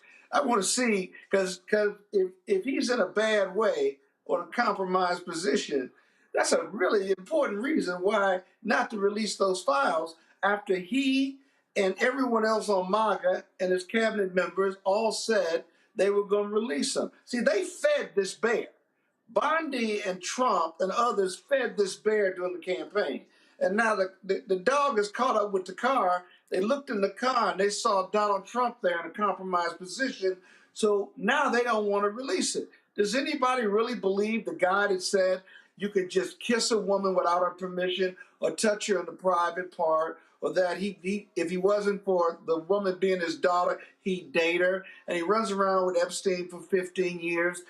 if you had to bet on whether he's in the files in a negative way in his mind, you gotta bet on the fact that he is, given his prior background, including the being found liable for sexual assault. I mean, it's just all right there. It's just too juicy to think that there's some other reason.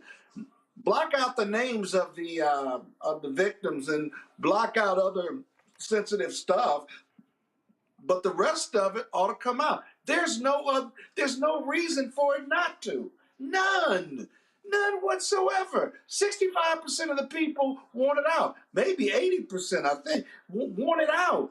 Why? He releases everything, but he won't release this because he's up in it in a bad way.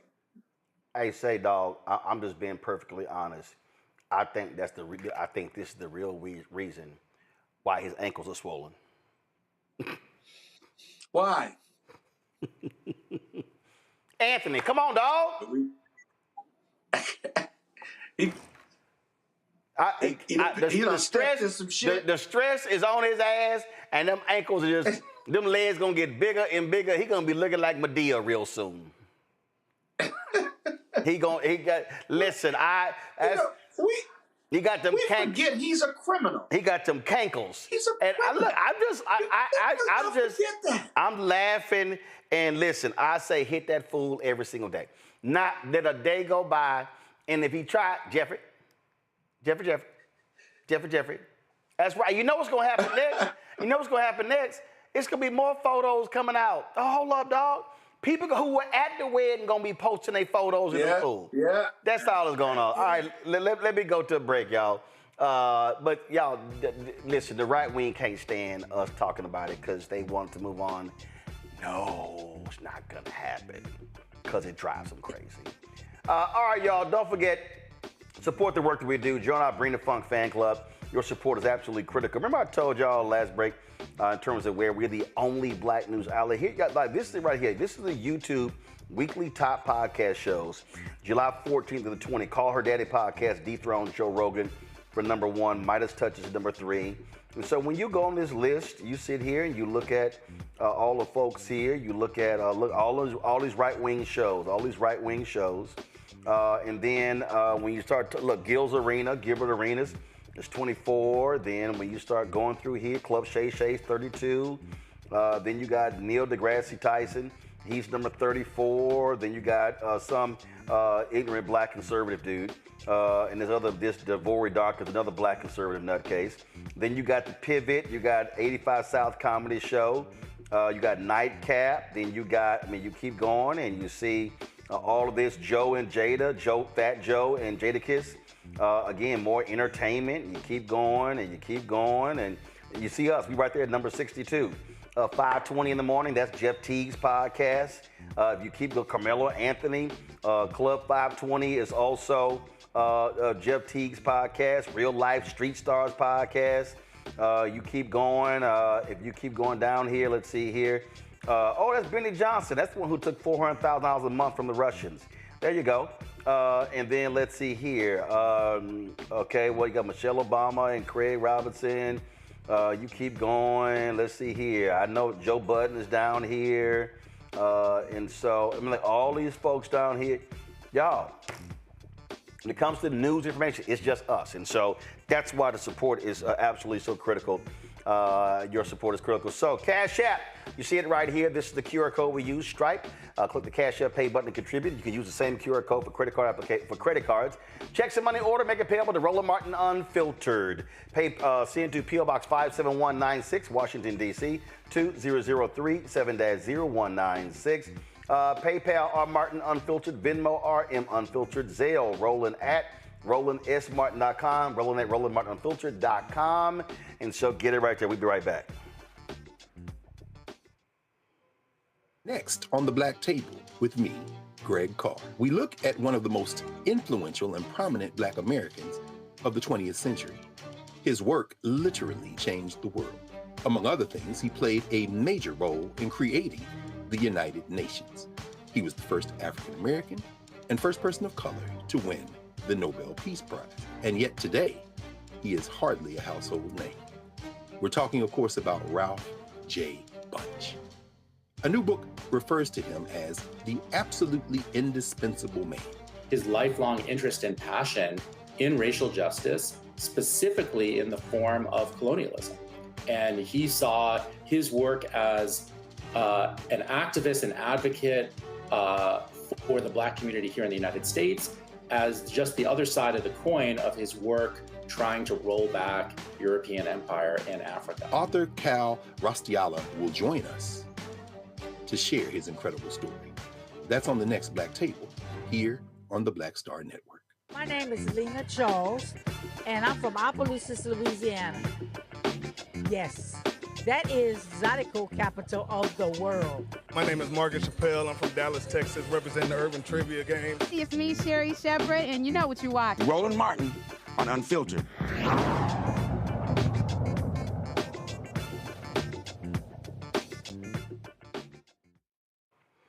Prominent pastor in Detroit is headed to prison. Kenneth Flowers, the former pastor of Great New Mount Moriah Missionary Baptist Church in Detroit, pled no contest to several charges of sexual assault. He faced 2 counts of third-degree criminal sexual conduct involving force or coercion. The 64-year-old has been sentenced to 4 to 15 years in prison. Be placed on Michigan's sex offender registry. Charges of first-degree criminal sexual conduct and kidnapping were dropped in the case. He was accused of assaulting a 17-year-old boy in December 2023. The teenager lived in the pastor's neighborhood in Farmington Hills. Folks, anytime you see these white MAGA people, or even some of these blackface MAGA Negroes, I call them the help. Whenever they go, Ketanji Brown Jackson's a DEI hire. Well, guess what? This one user on TikTok did something really interesting. So what he did was, it's called Debunction Junction. That's what he goes by. So what he did was, he said, you know what? Let's use Elon Musk AI tool Grok to actually do a comparison on the Supreme Court justices. And this is what he discovered.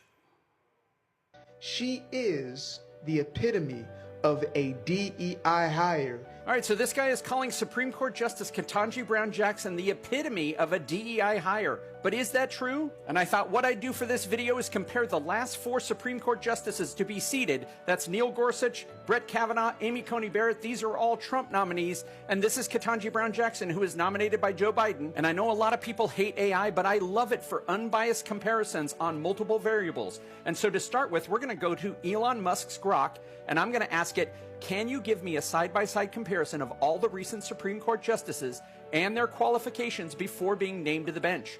Let's compare the resumes of Ketanji Brown Jackson, Amy Coney Barrett, Brett Kavanaugh, and Neil Gorsuch. I'd like a detailed breakdown of their previous education, clerkships, and experience as both a lawyer and judge before being named to the bench.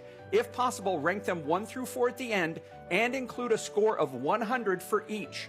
100 being the most qualified candidate ever, and 0 being wholly unqualified. And as you can see, there is my prompt, and here is its reply. It created this massive, long table here of all the information, and then down here at the end, it says that it's going to rank it 20% on education, 20% on clerkships, 30% on legal experience, and 30% on judicial experience. And as you can see down here at the bottom, under the ranking and scoring, it actually ranks Ketanji Brown Jackson first with a score of 92 out of 100. Then it ranks Brett Kavanaugh second with a score of 88 out of 100. If we scroll down here, you'll see that Neil Gorsuch takes third with a score of 86 out of 100, and last is Amy Coney Barrett with a score of 80 out of 100. And then just for good measure, I said, if you did this same analysis with all 9 Supreme Court justices at the time they were nominated, can you give me the same rankings and score? And here's how Grok ranked all 9 Supreme Court justices, with Sonia Sotomayor taking first with 94 out of 100, and Amy Coney Barrett isn't last anymore. That belongs to Clarence Thomas with 78 out of 100. So I'm sorry, conservatives, if you're looking for DEI hires that have been placed on the Supreme Court, this is your number 2 offender, and this is number 1.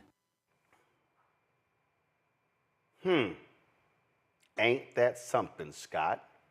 Now, of course, first of all, we know they don't care, but they love throwing it out there. And so, and I say this to all the black people, you can, that analysis right there shows, you can try to sit here and wave your degrees, defend yourself. They're racist. they'll never concede it. They don't want you there. Yeah, but they're hypocrites too, because we know that Justice Clarence Thomas was not the most qualified at the time under Bush, for sure. And I don't know Amy Barrett very well, her judicial history, but AI says she's ranked second to last and lower than the last four. I can believe that. Black people, few of us get to fail forward. When we fail, we go back.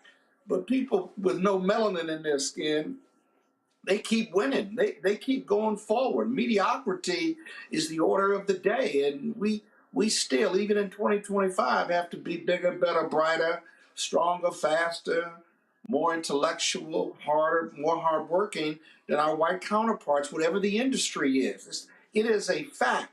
If you want to challenge me on that, I've had these discussions with leaders in other industries, all of them. And if you're black and at the top of your game, I got to tell you, you work twice as hard, but you're twice as credentialed as your white counterparts. You just are across the board. And so this is our reality. I tell young people all the time, racism always has a presence, but your grandfather, your father, and your great-grandfather suffered more, had to work harder, and did more than where we are in 2025.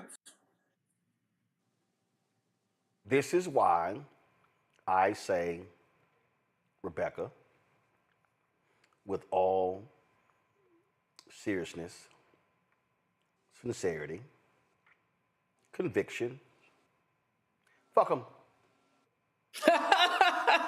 Wait. What'd you say? Fuck them. I am not going to give you a TED talk on my credentials. Really? Because the other ones ain't shit. Rebecca, go ahead. So, listening to that Black MAGA dude, who is he? Because the weird self-flagellation that he did in order to bend himself into a pretzel to what show I'm not like the other blacks.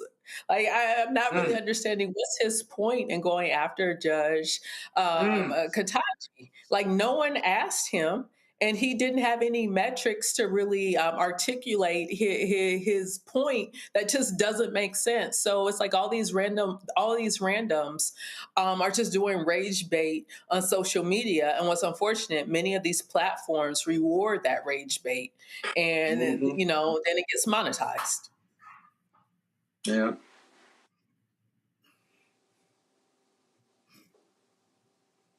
And plus, they ain't got nothing else to do. Joe? There was no sister getting to the Supreme Court unless she was airtight. So I knew once she got there that she was the real deal because she had to be. Oh yeah. That was her reality. And so even then, it's just straight. It's all the more frustrating when they get a brother to talk about it.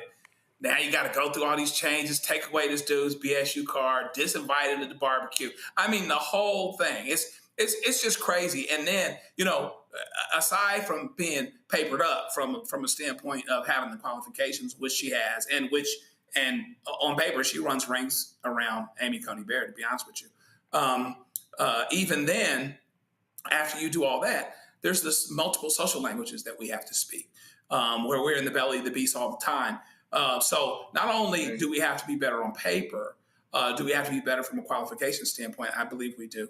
I also believe that intangibles and other things that don't make it to paper, we have to be better at as well, because you've got to be able to speak all of these social languages. And even after you do all of that, there are people that would actually tone their mouth to say that this is a DEI hire. But most of the time, all of that is deflection. When they say there's a DEI hire, they know that they've got a legacy son that has no business at that university or on that job, but he got it anyway. When they say that, you don't belong here, no, it's because you know that you don't belong here. Or something the other day, they were talking about naming, I don't know, the Met or some place after Melania Trump. The Opera House at the Kennedy Center. The Opera House, which is a joke because she can't even spell opera. Right. And listen, I'm telling you right now, House, House is a part of the White House, and you can spell her the H, the O, the U, and the S, and I don't think she gonna get it right. So, But you know, and here's the other thing, jumping around a little bit here, you know, he has got such a thing, Trump has got such a thing for Obama. Fundamentally, he's jealous of that brother. He's jealous. Oh yeah. Oh, first of all, jealous. the Nobel Peace Prize, the poll numbers. Right. He's never he mad because he mad because he's thinner. His crowds, all this sort of and stuff. He knows, yeah. But here's the thing, though. Here's the thing, though. I need people to understand, though, and which is why I wrote my book, White Fear. Y'all need to understand what these cats are doing. I'm telling you, they're fixated. They are desperate because the world has changed. Let me be real clear. They don't like black people, okay? They don't want Latinos here, but they want white women to shut up, lay down, birth their babies, and stay in the house. This is Charlie Kirk talking to Tucker Carlson. I keep telling y'all what their game plan is, Roland. Card. So, but the power of young white men in this country, if they were motivated and purposeful, yeah, young white men helped us win a world war and get to the moon and split the atom. You better give him weed and fentanyl and benzodiazepines and DraftKings and porn just to kind of disable them so they don't rise up and eat you. That's what I would do. I'm just saying, like, if I were in charge of society, I'd be like, holy shit, I'm afraid of these guys. You're so right. And I try to, so I listen to your show all the time, Tucker. And sorry. You know, when you say stuff like that, I try to challenge it. I'm like, is it really a centralized conspiracy? I'm like, no, it's a conspiracy of instinct. No, but then I'm like, I got nothing. I'm like, but it's like, you know, if you were trying to make the most, by the way, if you look at just the genetics of it, like I'm Scots-Irish, I'm like very disagreeable, boundary pushing, you know, like rebellious. I know my genetic type. And by the way, genetics matter. We should talk about genetics more. It's not racist to say that. So my genetics come from all the way, you know, from Scotland, from the Maxwell clan, you know, fought alongside William Wallace. But if you want to like kind of calm down that kind of Appalachia fighting spirit, man, you would do what you're doing right now. It's a Protestant spirit. I mean, let's just get Of course it is. Let's just get really honest about it. It's the people who founded the country were Protestants. I'm as pro-Catholic as anyone could be. My best friends are Catholic. I'm Calvinist too. Not against Catholics at all. I love Catholics. However, this country was founded by Protestants because they think for themselves. And they're the legacy, you know, they're the heirs of Martin Luther, who took on, you know, the 1,500-year-old church by himself. Totally. You know, they are people who believe they communicate directly with God, that their conscience is more important than federal law. And they're really hard to deal with. And so you have to destroy them first. And they did. Well, they're not done yet. There's still a lot. And that's... Well, I know some. I am one. But by the way, even the young men that are currently lost, let's bring... That's what they want, Rebecca. They are trying to they're trying to galvanize young white men because and their whole deal is to these white men, you're being left out. It's DEI. It's those women. It's them. And it's these feminists. And they're taking your jobs, taking your opportunities. And Charlie Kirk's whole mission, and Charlie Kirk is a white male college dropout who is not the brightest bulb in a dark room. And he actually represents many of these dumbass white men in the country who want, they're the ones who want to go back to how America used to be, where they ran everything. Rebecca, go ahead.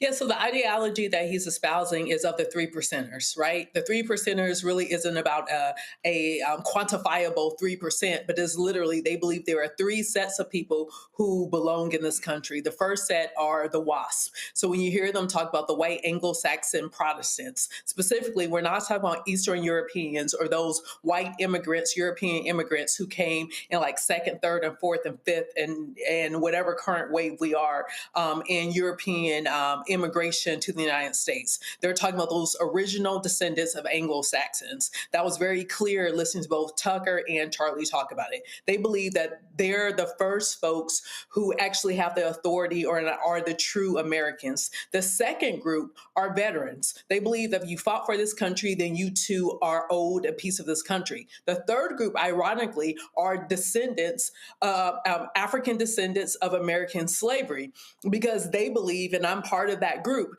they believe that we are here not because of equality, but we're here to have servitude to the WASP. And so what they are espousing is a clear white nationalist ideology that doesn't include every white person. So what's really interesting is we're seeing a flatness in race in this country, and we're seeing that white people are struggling with the loss of their identity, of their ethnic identity, their ethnic heritage, because they have succumbed to the ideology of whiteness. We know that as different waves of people have come into this country, if we could start like maybe with the 1880s, go to the 1890s, early, the turn of last century, one of the things that we notice by the time that European immigrant that's from a non-Anglo-Saxon country, by the time they're second generation in this country, they have now been washed, and now they are now deemed as white folks. So that nationalist agenda that we just saw doesn't include any of those people, quite frankly, who probably immigrated from Europe,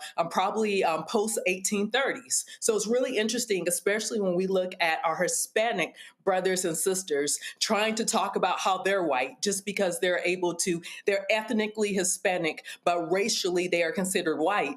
The Tucker Carlsons of the world, the Charlie Kirks of the world, they do not consider you to be white because you are not a part of that original WASP group, which is really interesting, watching some of those same Hispanic people on TikTok saying, well, this is not what I voted for.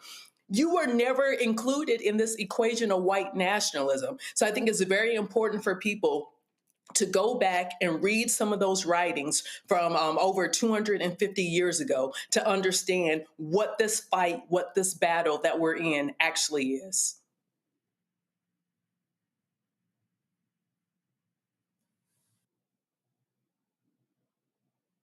Joe,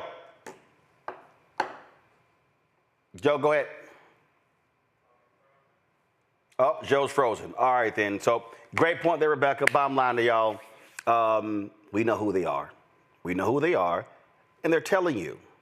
So listen accordingly and act accordingly. All right, gotta go to a break. We come back. Tech Talk. Back in a moment. Next on the Black Table with me, Greg Carr, we look at one of the most influential and prominent Black Americans of the 20th century. His work literally changed the world. Among other things, he played a major role in creating the United Nations. He was the first African American and first person of color to win the Nobel Peace Prize. And yet today, he is hardly a household name. We're talking, of course, about Ralph J. Bunche. A new book refers to him as the absolutely indispensable man. His lifelong interest and passion in racial justice, specifically in the form of colonialism. And he saw his work as an activist and advocate for the Black community here in the United States as just the other side of the coin of his work trying to roll back European empire in Africa. Author Cal Rostiala will join us to share his incredible story. That's on the next Black Table, here on the Black Star Network. Carl Payne pretending to be Roland Martin. Holla! You ain't got to wear black and gold every damn place, okay? Ooh, I'm an alpha, yay. All right, you're 58 years old. It's over. And you are now watching Roland Martin Unfiltered. Uncut, unplugged, and undamn believable.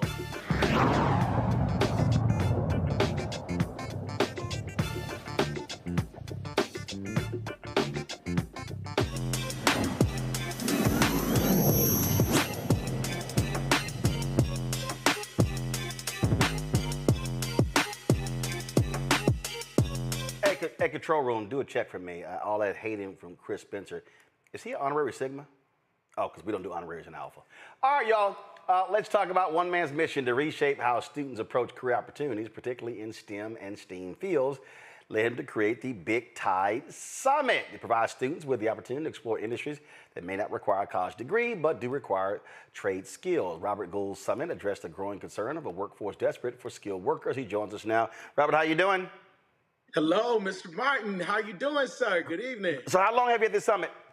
We've had it for 4 years now. In 3.5 years, we scaled from 20 people in a room with a vision and a dream to serving over 7,000 students. We're in 12 counties across the Southeast, and we're building the next generation of leaders in tech and in STEM, particularly in rural areas, providing access to people who have typically been inaccessible. So we're so excited about it and honored to be here with you today, sir. It's an honor. Are these high school students, college students, or a mix?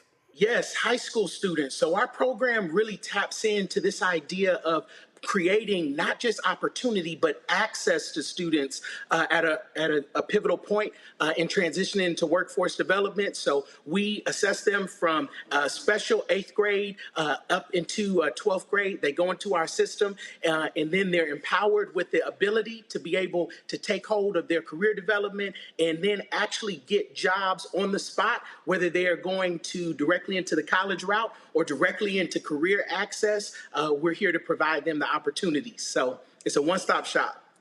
And so how do you track those students to see if they still are interested in STEM and STEAM, and what does that result in terms of career and opportunity with jobs? Yes, sir. So, what's so important is surveying is crucial. I'm a data guy, and that's my background too. And so what's so important for us is to be able to not just track, but we want to walk hand in hand with students. So it's not enough when we talk about careers just to talk about the end result. We have to talk about what is life after the job? What is life when you go home? How do we build holistic leaders? And so mentorship is such a key part of our programming because we understand that just having the trade is not enough. You have to be empowered and imbued with the tools to succeed in life so that you can succeed on a job. And so we may not all go to college, but we all have to have a career. And so we have to know finance, everyone. We have to know interpersonal skills, communication skills, not just how to pitch product, but how do you pitch who you are, who you were born to be in this world. And so those are the fundamental pillars that are built on Big Tide. And that's how we create big access for students across the Southeast. Questions from the panel. Rebecca, you first. Sure. Two questions. One, if there is a young person who's interested in attending or being a part of this movement, how do they sign up? And then second, for those of us who want to be able to support this movement, how can we support? Yes, thank you so much, Rebecca, for that question. You know, what's so amazing is we've been able to scale and service over 7,000 students across the Southeast in 12 counties at zero cost to the students and at zero cost to the school systems that we service. And so we understand that this is a need. Students want more tech access to jobs that don't require necessarily four-year college degrees, but the grit, the understanding, and the backing of understanding interpersonal skills. With entities like Hyundai and the Port Authority growing here in Southeast Georgia, we understand that we have to have that workforce developed. And so we are looking, we're 501c3, and so we are literally just self-funded, brick by brick, grassroots, just believing in the mission, and to be honest, scaled beyond necessarily having all the dollars in the bank account, but having big dreams and big capability to make things happen. So we want to offer anyone the opportunity to visit bigtide.org. As long as you are a registered high school student in school and in a public institution or private institution, you can attend Big Tide for free and have access to jobs in tech, career training, and then also mentorship from national CEOs from across the country who are coming to provide you access for free. And so you can visit bigtide.org to find out more information about that. And if you are a corporate donor and want to be a part of helping us build big futures, you can also visit bigtide.org and sponsor and be a part of us providing our career access to thousands of students. Joe. Great work that you're doing. I wonder if there are other plans to, it sounds like you're scaling and you're getting bigger. Talk about some of the plans that you have in terms of how you get bigger, how much bigger you get, and whether you will focus on the Southeast, continue to focus on the Southeast, or you'll actually spread and go into other parts of the country. Thank you so much for that question. You know, it's so important for smart growth and sustainability are at the core of our programming. And so we see Big Tide as a big mission because we understand that if we provide access to education, right now we are in a technology typhoon with over 15,000 jobs quoted just this year needed for jobs in tech and in technology, in electronic vehicles, and the expansion of those industries. We understand that there are many communities across the Southeast that have to have a qualified workforce that is more than just understanding the trades, but understanding livelihoods so that they can provide economic support back to their hometowns. And so the goal of Big Tide is to go big, baby. We believe in that in everything that we do. So we see this as a global mission, as also a national mission. And so this year, our goal is to hit another 3,000, which will bring our total in 4 years to impacting 10,000 lives across the Southeast and impacting students with real-time access to jobs, careers, but lifestyles and understanding who they are. And so we're excited about that and providing more scholarships that are not traditional. I would like to add, our career fund is not just for students who are going directly to college, and there are amazing organizations who are fighting that fight, but we want to be in the space for the untraditional student who may not be going directly to college, but they're in a pendulum space and they're going directly into career. And if they have the financing to get a car, to get equipment, to get the cosmetology license, to get, the fuel, that they can literally change their whole trajectory of their legacy. And so we're looking to expand that across the country, and we've built a model that can be sustainable for the world. Again, how can folks reach you for more information? Yes, sir. You can visit bigtide.org and follow us at the Big Tide Summit. And we're hoping, Mr. Martin, maybe we can have your presence soon here in Chatham County. So we're excited about it. And I'm excited to exclusively drop here. We've announced 2026 date, which will be April 24th, Friday, April 24th and 25th in Savannah at the Savannah Convention Center. And so we're honored to be back for another year of making big change for big impact. All right. Certainly good luck with that. We appreciate it. Thank you so much, sir, for having me. I appreciate it. Thanks a lot. All right, folks, we're going to close the show with this. I saw this video, y'all, and I just thought it was just too funny not to share with y'all. A lot of these little white, crazy MAGA people love to keep talking about, go back to Africa. So this one brother was like, all right, that's what y'all want me to do? Help me. Go back to Africa.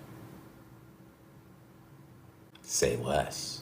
All right, folks, you asked and you shall receive. So let's fucking make this shit happen. I have now started a Give, Send, Go campaign to send my black ass back to Africa. The goal is to raise $30K by August 12th. Because tickets are expensive, visas are very complicated. I'm black, inept, broke, and I need help from you good white people. Please. Don't just waste your time and energy writing angry comments in my comment section. Actually do something about it. You can actually make a difference. Every dollar that you donate gets me one step closer to disappearing from your perfect America and far, far away from you and your beautiful white children. So help me leave for good. It's a win-win for everyone. See, that's how you do it. Y'all pull up how much he's raised. Y'all pull up the graphic. Y'all pull up.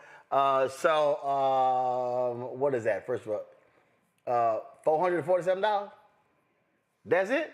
$447. See, them fools always got something to say. And so he's like, okay, all right, this is what y'all want to do. It's not a problem. It's not a problem. Now, y'all know what this reminds me of. Y'all remember that black woman? Remember that black woman who screwed over MAGA? Remember she got them fools to pay off $150,000 of her college debt? Y'all remember this sister right here? Y'all remember? She went there, MAGA, make America great again, and just totally jacked them up. So I think it's a brilliant idea. See, that's what you do. That's what you do, Rebecca. You sit there and you trash these fools and you play with them, and it's like, put your money where your mouth is. Put your money where your mouth is. And so, I wouldn't have asked for 30-some-odd thousand. I would have said, now go ahead and put about $250,000. Put in about $500,000. Essentially what he's saying is That's what the racist white folks did, to sent enslaved folks of African descent from here to Liberia. Like, look, if they're sick and tired of us, if you're sick and tired of us talking about white supremacy and white nationalists and all this other stuff, go ahead and just pay us our reparations. You do that and you could go run and do what you want to do. Because if I get the money that's owed to me and my family, then I understand how I could compete, because I understand how my family has survived. And I understand the talent that's in my family and many other descendants who were forced on these shores. It's like, we know how to compete. So give us our resources and we will beat you every time. Joe? Yeah, I mean, listen, like Gwen Guthrie said, no romance without finance. So I'll be from Missouri, so just go on and show me the money, and we can talk and see what's what. You want to hustle, put your money where your mouth is. Let's see, love not in word, neither in tongue, but in deed and in truth. So pay me, run me my money, and that'll be that. Yeah, it's as simple as that. So all y'all folks who run y'all miles and everything, I mean, that's how you hit them with. Oh, real quick, before I go, Trump people going crazy. Manuel Abrego Garcia, they've been bouncing that man back and forth from Maryland to El Salvador and back, trying to charge him with sex trafficking and everything. Well, guess what? A federal judge in Tennessee said, hey, y'all got to release him. Then a federal judge in Maryland said, y'all got to release him too. And then told ICE, y'all can't rearrest him. So they don't know what the hell to do, but I'm sure they're going to probably appeal to the Supreme Court. But we're dealing with incompetent people. That's what we're dealing with, and that's what happens. MAGA wanted this, and so we got to deal with this crap for the next 3 years and 6 months. But I love it when they take L's. All right, Scott had to go early. Let me thank Joe. Let me thank Rebecca. I certainly appreciate it. Thank you so very much. Hey, folks, thanks for tuning in as well. Don't forget, we want y'all to support the work that we do. John Bring the Funk Fan Club. I showed y'all earlier that when it comes to, you're watching one of the top podcasts on YouTube in the country. They came out with their ranking. Last week, I think we were 76. This week, we're 62. And we're the only black news podcast. We're the only one on this whole list, y'all.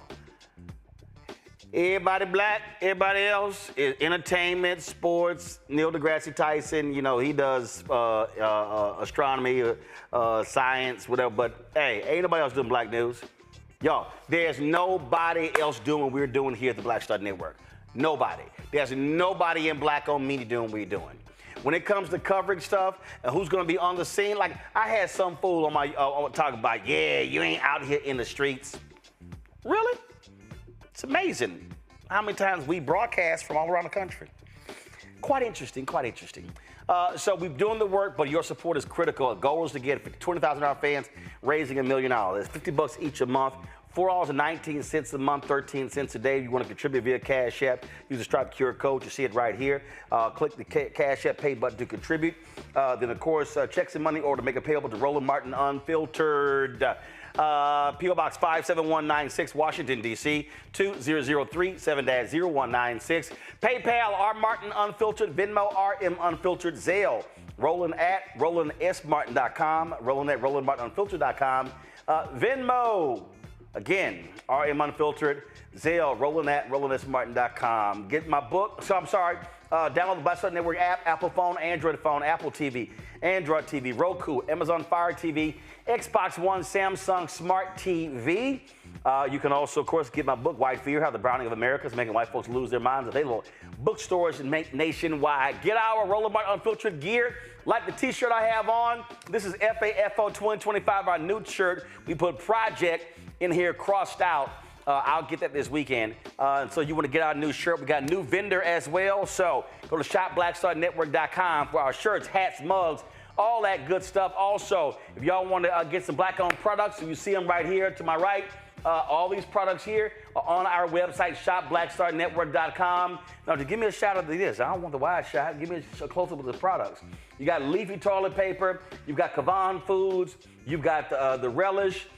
You've got all these products right here. Go to shopblackstarnetwork.com. And, of course, support Fanbase. Download the app. And, of course, if you want to participate in their Series A raise, then you can also, the goal is 17 million. You can get that get more information at startengine.com/fanbase. Y'all, that's it. I'll see you tomorrow right here. Roland Martin Unfiltered on the Black Star Network. Time for Truth Talks. Holla!